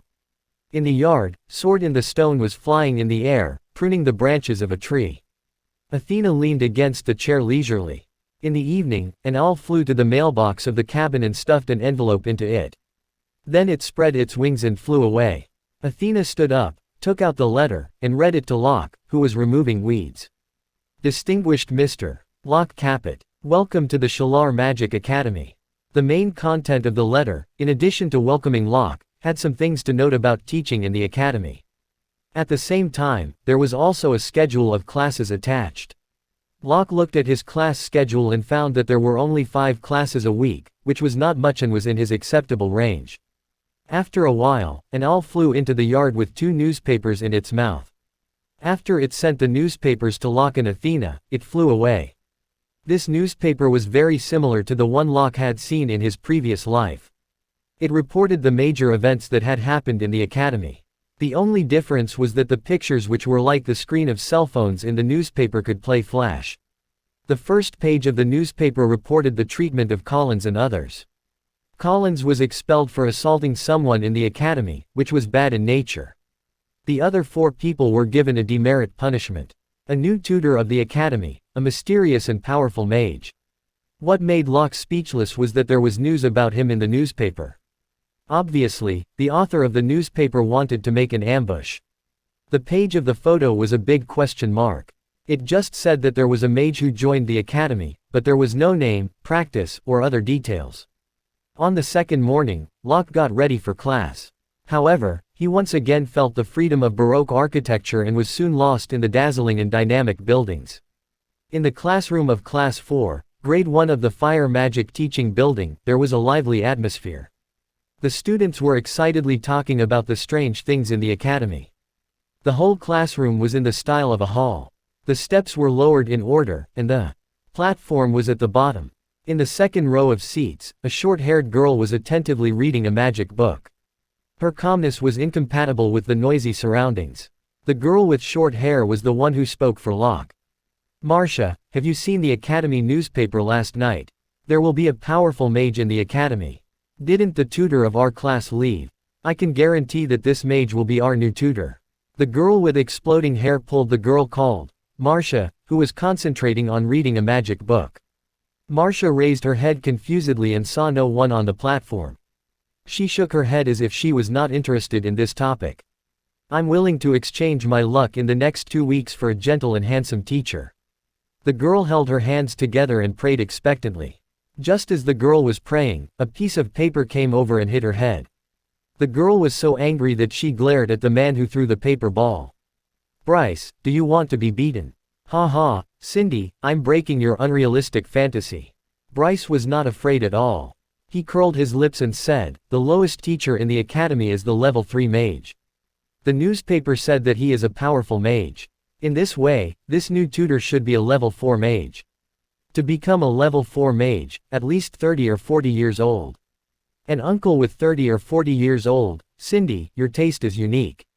Humph. Even an old man is more pleasing than a lazy and ignorant bastard. Cindy looked at Bryce angrily and said with disdain. In the face of Cindy's ridicule, Bryce seemed to have been used to it. He didn't get angry and once again smashed the paper balls in his hands at Cindy. This time, Cindy was completely irritated. She threw the magic book directly at Bryce's face. But Bryce had already expected it. He dodged it effortlessly and made a face at Cindy. Cindy angrily raised her fist and rushed to Bryce. The two started to fight in the classroom. Cindy, beat this bastard.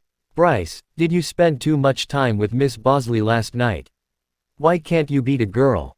All of a sudden, a commotion broke out in the classroom. The boys were coaxing, and the girls were cheering for Cindy. Although Cindy was a girl, she didn't hesitate to beat Bryce. Gradually, she seemed to have the upper hand and beat Bryce overpoweringly. Soon, the paper in the classroom flew in the air and became a mess. Hearing the noise, a teacher turned his head and looked at the classroom. Seeing the scene in the classroom, he sighed and shook his head, leaving. This class was the most troublesome in the whole Shalar Magic Academy. A few days ago, the last tutor was so angry that he resigned. More importantly, the students in this class were either rich or powerful, and the academy could do nothing to them. In the classroom, when Cindy saw that she was about to grab Bryce, she missed her step and rushed to Bryce in front of her. Bryce was turning around. Seeing that Cindy fell down, he subconsciously opened his hands and was about to catch Cindy. Everyone in the classroom was shocked and exclaimed. Bang! The two of them hugged each other and rolled towards the door of the classroom. All of a sudden, they looked at each other and could feel their breath of each other. The students in the classroom also quieted down instantly. The originally noisy atmosphere was instantly filled with romance. Creak. The door of the classroom was pushed open. Looking at Bryce and Cindy hugging each other on the ground, Locke was stunned for a moment. Then he said apologetically, sorry, I went to the wrong classroom. Then he left. At the same time, he sighed in his heart.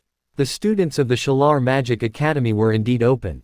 On the other side, Cindy's face turned red, and hurriedly got up from Bryce. Bryce's face was also slightly red. He stood up and rubbed his head awkwardly. Locke withdrew from the classroom. He looked at the name of the classroom again and checked the name in his hand. With a suspicious look on his face, he pushed the door open again. Everyone in the classroom looked at Locke again. Locke opened the door and walked in. Looking at the students in the classroom, he smiled and said, everyone, I think I didn't go to the wrong classroom. Marcia raised her head to look at Locke, with a hint of surprise in her eyes. Locke walked to the platform and collected the messy paper. Then he looked up at everyone and said, everyone, my name is Locke Capet, and I'm your tutor. From today on, I'll be in charge of your fire magic teaching. The quiet classroom was in an uproar instantly. What? This guy is our new tutor. Locke Capet, this name sounds so familiar. Oh, I remember. I bet even if we go to the Office of Academic Affairs to be responsible for the teaching arrangement, we are better than these old-dazed people. Bryce put his feet on the table and looked at Locke defiantly with a cynical look. Why do you have to be our tutor? Hi, Carrie. There is a bar newly opened near the academy. Would you like to go with us? Do you still want to go to a bar? I remember that last time you went to the bar, you were beaten hard by your father, right? Ellipsis. The classroom at once resumed the previous noisy scene. Except for Marcia, who was sitting upright, waiting for Locke to speak, others chose to simply ignore Locke on the platform. There were also quite a few boys whistling and looking like they were watching a show. These people really lacked frustrating experiences. Locke couldn't help but sigh when he saw that the students didn't cooperate. If it were other teachers, they might really have no way to deal with these students. But unfortunately, they met Locke. He sneered in his mind and put down the teaching plan prepared for him by the academy. With a faint smile at the corners of his mouth, he looked around the classroom. Seeing that Locke was looking at him, Bryce and Cindy didn't fear at all and looked defiantly at Locke. When the atmosphere in the classroom was filled with tension, Mallory was drinking coffee leisurely with a beautiful woman in a white robe. The woman was none other than Ms. Beulah of the Office of Academic Affairs of the Shalar Magic Academy. Mr. Francis, Class 4, Grade 1 is a headache class. Will there be any problem if Locke Capet, who is inexperienced in teaching, serves as a tutor? It was obvious that Ms. Beulah was worried about Locke. Mallory was much calmer than Ms. Beulah. He took a sip of coffee leisurely and said, "Ms. Beulah, today's coffee is not worse than before. You'd better enjoy the beauty in front of you first. Leave the young people's business to themselves." Seeing that Mallory was so calm, Ms. Beulah felt a little helpless in her mind, but she still picked up the coffee on the table. As the heir of all the big families in the county town, everyone was arrogant. Now, the academy appointed a person at their age to be their tutor. Now Ms. Beulah could even imagine that chaotic scene. The atmosphere in the classroom was particularly dignified. Seeing Locke quietly looking at them, the troublemakers had already quieted down, with their hands crossed over their chests. Feeling the oppressive atmosphere around the classroom, Marcia took a deep breath, stood up, and said to Locke, "Dear Mr. Caput, on behalf of all the students, I welcome you." Marcia. New stories at note.vel.bin.com. Cindy pulled Marcia, who stood up, and persuaded her in a low voice, "Marcia, at this time, we should be united." But Marcia shook her head and said firmly. Seeing this, Cindy sighed helplessly and stopped persuading Marcia. However, Bryce and the others were not affected at all. They still looked at Locke without scruple, as if they could do anything as they liked. Locke didn't expect that someone would support him. Well, not bad. Thinking of this, Locke looked at Marcia and said with a smile, "Miss Marcia, please sit down first." Hearing Locke's words, Marcia had to sit down slowly. As soon as Marcia sat down, the smile at the corners of Locke's mouth suddenly turned cold. Noticing that the expressions on Locke's face changed, Bryce and others felt a chill on their backs subconsciously. Under Locke's cold gaze, they felt like they were being stared at by a viper. At the same time, the small universe in Locke's body began to revolve slightly, and a strong magic aura burst out from his body. With Locke as the center, the airwaves made of fire elements spread around. Boom! The strong air billow hit the direction of Bryce and others and instantly filled the whole classroom. Except for Marcia, all the people in the classroom seemed to be pressed on a mountain all of a sudden, and the surrounding air seemed to be sucked dry in an instant, suffocating. Bryce was the most miserable one. His legs were originally on the table, but under this pressure, the chair behind him was directly smashed and he fell out. However, Bryce also had pride in his heart. He roared, blue veins stood out on his neck, and the fire element in his body was surging crazily. He wanted to resist the pressure brought by Locke, and at the same time struggled to get up. After a short while, Bryce's face, which had been red because of his strength, began to turn pale. The others were also in a bad condition. Their faces had already turned pale, and there were big beads of sweat on their foreheads. They were trembling slightly. It seemed that they were still in great pain. In this aura of Locke, they felt a shivering chill. So powerful. Looking at the calm Locke on the platform, all students below were shocked in their minds. The strength of this aura might have reached the level 3 mage. But Locke was about the same age as them, wasn't he? Was he the level 3 mage now? Although Bryce was shocked by Locke's strength, he was not that easy to give in. He struggled to support himself and threatened, "Locke Caput, in the academy, physical punishment for students is subject to the academy's adjudication." Hearing Bryce's threat, Locke sneered. He walked off the platform leisurely and slowly walked towards Bryce. Seeing that Locke was indifferent to his threat, Bryce's pale face turned even paler. At this time, Locke also stopped in front of Bryce. He looked at Bryce with a little regret and said, "Sorry, I have to admit that you are not lucky. I usually don't like to abide by any rules." Feeling the coldness from Locke, Bryce was really scared and his voice was trembling. I'm warning you, this is the Shalar Magic Academy. You can't do whatever you want." At the same time, Locke smiled faintly and said, "Don't worry. I'm your tutor of the fire magic. How can I hurt you?" As he spoke, the magic aura around him had disappeared. He could see that everyone had reached their limits. Puff. All of a sudden, Bryce loosened his grip. He couldn't hold on any longer and sat down, with sweat rolling down his face. The other students also breathed a sigh of relief. They looked at Locke with fear, and a feeling of survival rose in their hearts. "It's my first class for you just now." Locke walked to the platform again. He turned to look at Marcia and asked, "Miss Marcia, is there a special training ground in the Shalar Magic Academy?" Marcia had been immersed in the strength of Locke, but now she came to her senses. She nodded quickly and replied, "Of course." Hearing this, Locke nodded with satisfaction. Then he slowly walked to the platform and looked at the people off the platform. "Okay, now I'll give you half an hour to change into the convenient training uniform. Then you can gather at the training ground. If you or later do not attend, I'll give you 0 points in the final exam of this class. Now, the time begins." The crowd below first looked at each other, and then suddenly became lively. They rushed to the door of the classroom. 2 rows of people were standing neatly on the training ground. In half an hour, everyone, including Bryce, had changed into the training uniform. Although they were reluctant to accept Locke, they didn't dare to be too arrogant when it came to the final examination. In the Shalar Magic Academy, if one failed the final examination, he would be warned by the academy. Therefore, even Bryce had to change his training uniform obediently and arrived at the training ground within the set time. The overall color of the training uniform was white.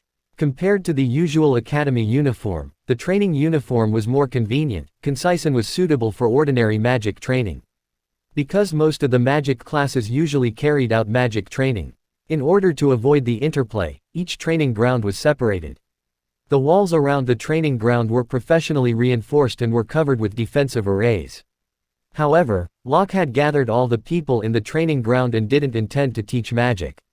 In addition to deterrence, Locke had also planned to see how strong their bodies were when he released his strong aura in the classroom. He found that the magic talent and magic power of these people were all fine, but their physical quality was indeed quite poor. Especially the one named Bryce, who was obviously indulgent at night. His kidney essence vitality was depleted and he was very weak. It was well known that although a mage could perform powerful magic, a mage was not like a warrior who had a strong body.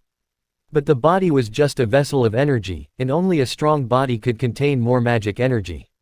Although with the increase of a mage's practice level, the magic element would gradually strengthen a mage's body, this strengthening speed would be very slow. After careful consideration, Locke decided to start with physical training to improve the strength, speed, endurance, coordination, flexibility, and sensitivity of the students, so as to strengthen their bodies. It seems that everyone is punctual, very good. Ignoring the hostile gazes from Bryce and others, Locke nodded with a smile. Seeing that Locke turned a deaf ear to him, Bryce felt depressed. But he was also very clear that from the strength of Locke just now, he was definitely not a match for Locke. After all, it's the first day of training. Take your time and run 20 laps around the training ground first. According to Locke's estimation, the perimeter of the training ground should be around 800 meters, and 20 laps would be 16 kilometers. Bryce and others, who had been filled with anger, were stunned. What did they hear just now? Locke Caput asked them to run 20 laps around the training ground. I'm protesting. We are mages. Why did you do these boring training of warriors? Bryce said loudly after he came to his senses. You are not teaching magic at all. You just want to torture us. Yes, you are punishing students with physical punishment. Locke Caput, we are going to the Office of Academic Affairs to complain about you. The others also shouted angrily. Soon, they reached an agreement and walked towards the gate of the training ground, noisily. Marcia stayed where she was. Although she was not as indignant as others, she was also a little confused and didn't know what Locke wanted to do. Why are you doing this? Looking at the backs of these people, Locke shook his head helplessly. He jumped up and went straight to Bryce and the others. Bryce and the others also stopped. What do you want to do? Bryce looked at Locke warily. He suddenly had a bad feeling and a chill rose from his back. New stories at notevel.bin.com. Show me your strongest strength. As long as you can defeat me, you can leave this training ground. Locke said word by word, standing with his hands behind his back and staring at Bryce and others. Using the strongest power. Attacking Locke Caput, a tutor. Bryce and the others looked at each other, hesitating. In the academy, anyone who attacked a tutor for no reason would be fired. What? You don't dare. Seeing they were hesitant, Locke sneered and asked. Looking at the mockery on Locke's face, Bryce felt that his suppressed anger suddenly rushed up. He was the son of Marquis, and had never been laughed at. It was Locke Caput who asked us to attack him. Even if the academy finds out, it's not our fault. Bryce looked at Locke with hatred in his eyes and whispered to the people beside him, there are so many of us. Why are we afraid of him alone? As he spoke, he quickly condensed a fireball in his hand and threw it directly in the direction of Locke. Facing the level 1 fire magic, Locke didn't even use his magic skill. A bright magic barrier appeared in front of him, blocking the fireball outside. Seeing that the fireball spell didn't hurt Locke, the others didn't show mercy and began to use magic. One by one, the fireball was towards Locke. Boom, boom. Soon, Locke was surrounded by fire. "Bryce, are we going too far?" Looking at the sea of fire ahead, Cindy said with slight concern. "It should be okay." Hearing Cindy's words, Bryce hesitated instantly.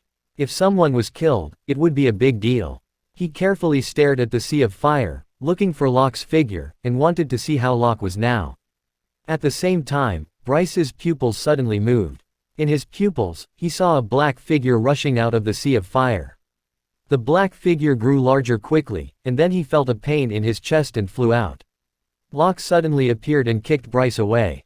It happened too fast. So far, the others were still confused. After dealing with Bryce, Locke didn't stop but slapped Cindy beside Bryce. Cindy was quick to react. She crossed her arms over her chest, but was still thrown away by Locke. Bang, bang. As for the girls, Locke didn't show any mercy and swept them away with magic power. In less than half a minute, everyone was in a mess and embarrassed except Marcia. Looking at Locke, they were shocked. Today, they saw a mage, just like a warrior, beat them up without using magic skills. Locke beat them appropriately and didn't hurt their muscle and bones. It was just some bruises. Although the body of a mage was much weaker than that of a warrior, they were already practitioners. This small injury was nothing to them. It was nothing compared to the training Athena had given him before. "Now, I think you guys must be willing to cooperate well."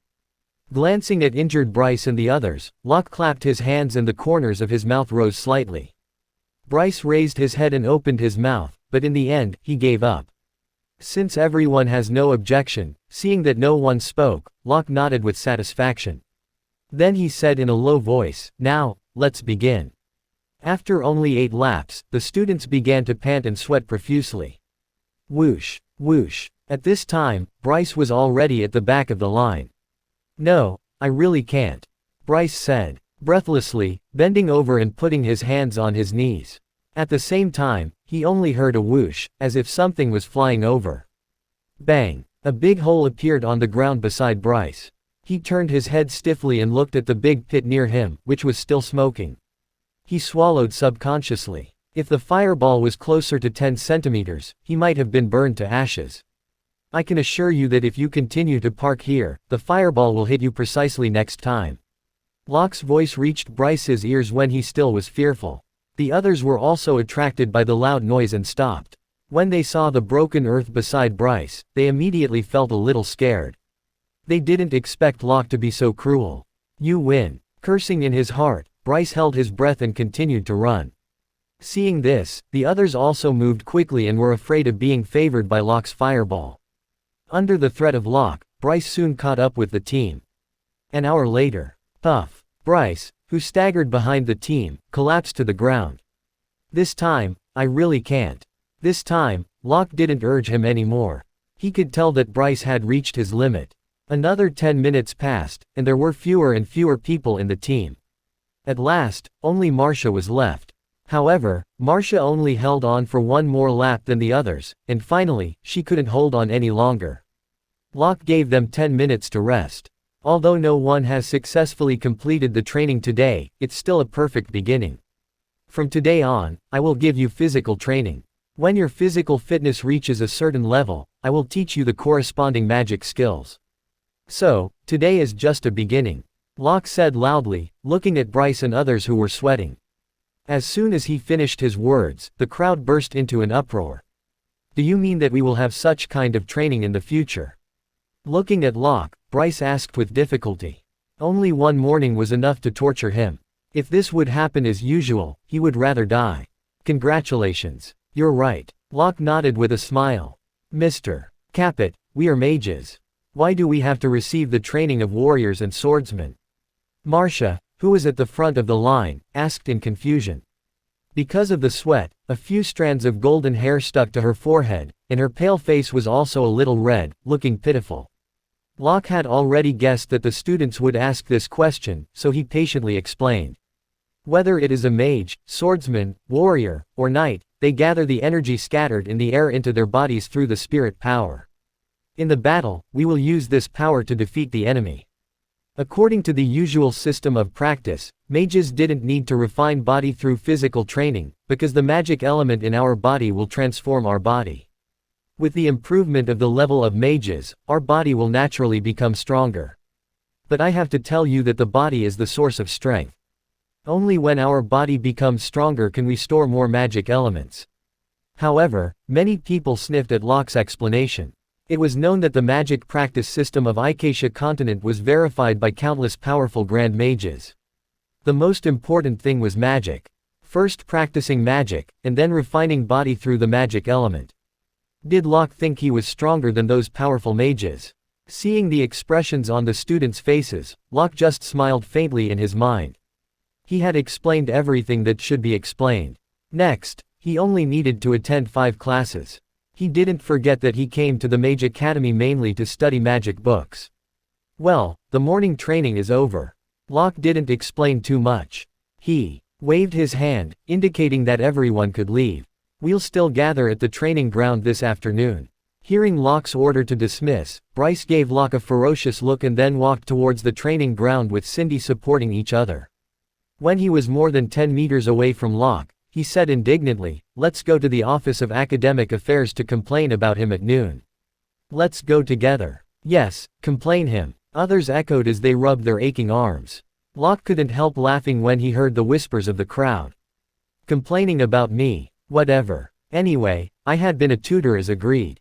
If the Office of Academic Affairs didn't allow him to teach, he would be more comfortable and had more time to read the magic books." Supporting each other, Bryce and others had arrived outside the training ground. "Isn't this our Master Hyman?" A burst of laughter came.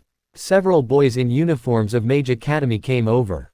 From the badges in front of them, it could be seen that they were also fire mages. The young man in the lead was very fat, like a big wax gourd with feet. He looked at Bryce and others who were in a mess. "I didn't expect that the class of losers would also come to the training ground. It seems that you don't think you are qualified to work for mages, so you are going to work for warriors." When they heard the words, "class of losers," the faces of people in Class 4, Grade 1 suddenly darkened, and they all glared at the fatty. There were 4 fire classes of Grade 1 in total. Class 1 gathered all the talents. Class 2 and Class 3 were a little weaker and Class 4 was the weakest. Not to mention compared with the genius of Class 1, Class 4 had a huge gap between Class 2 and Class 3. Therefore, Class 4 was jokingly referred to as the class of losers. The fat man's name was Flynn Basel. He was the youngest son of Count Basel, a student in the fire magic class, Class 2, Grade 1. The Basel family was a force comparable to the Grace family in the business. "Flynn, are you looking for a beating?" Hearing Flynn's mockery, Bryce clenched his fists. If Cindy hadn't pulled him, he would have rushed up. Had updated stories at no.vel.com. "Ha ha, everyone, look, our respected Master Hyman is angry." Seeing the anger on Bryce's face, Flynn was not afraid at all. "I heard that the tutor of your class is the loser named Locke Caput, right?" "Tut, tut, the whole losers of Naden County seem to be gathered in your class." Flynn laughed at him without hesitation. The onlookers were used to this scene. The Basel family and the Brandon family, which was flourishing now, were almost incompatible with the Hyman family. Because in the academy, the descendants of 2 opposing forces would also suppress each other. The laughter gradually stopped. Flynn's face darkened slightly. He looked at Bryce with a mocking smile on his face. "Well, I'll give you a chance to challenge me. A month and a half later, on August 1st, we'll fight on the battle ring." Hope you enjoyed the video. Don't forget to like and subscribe and see you in the next chapter.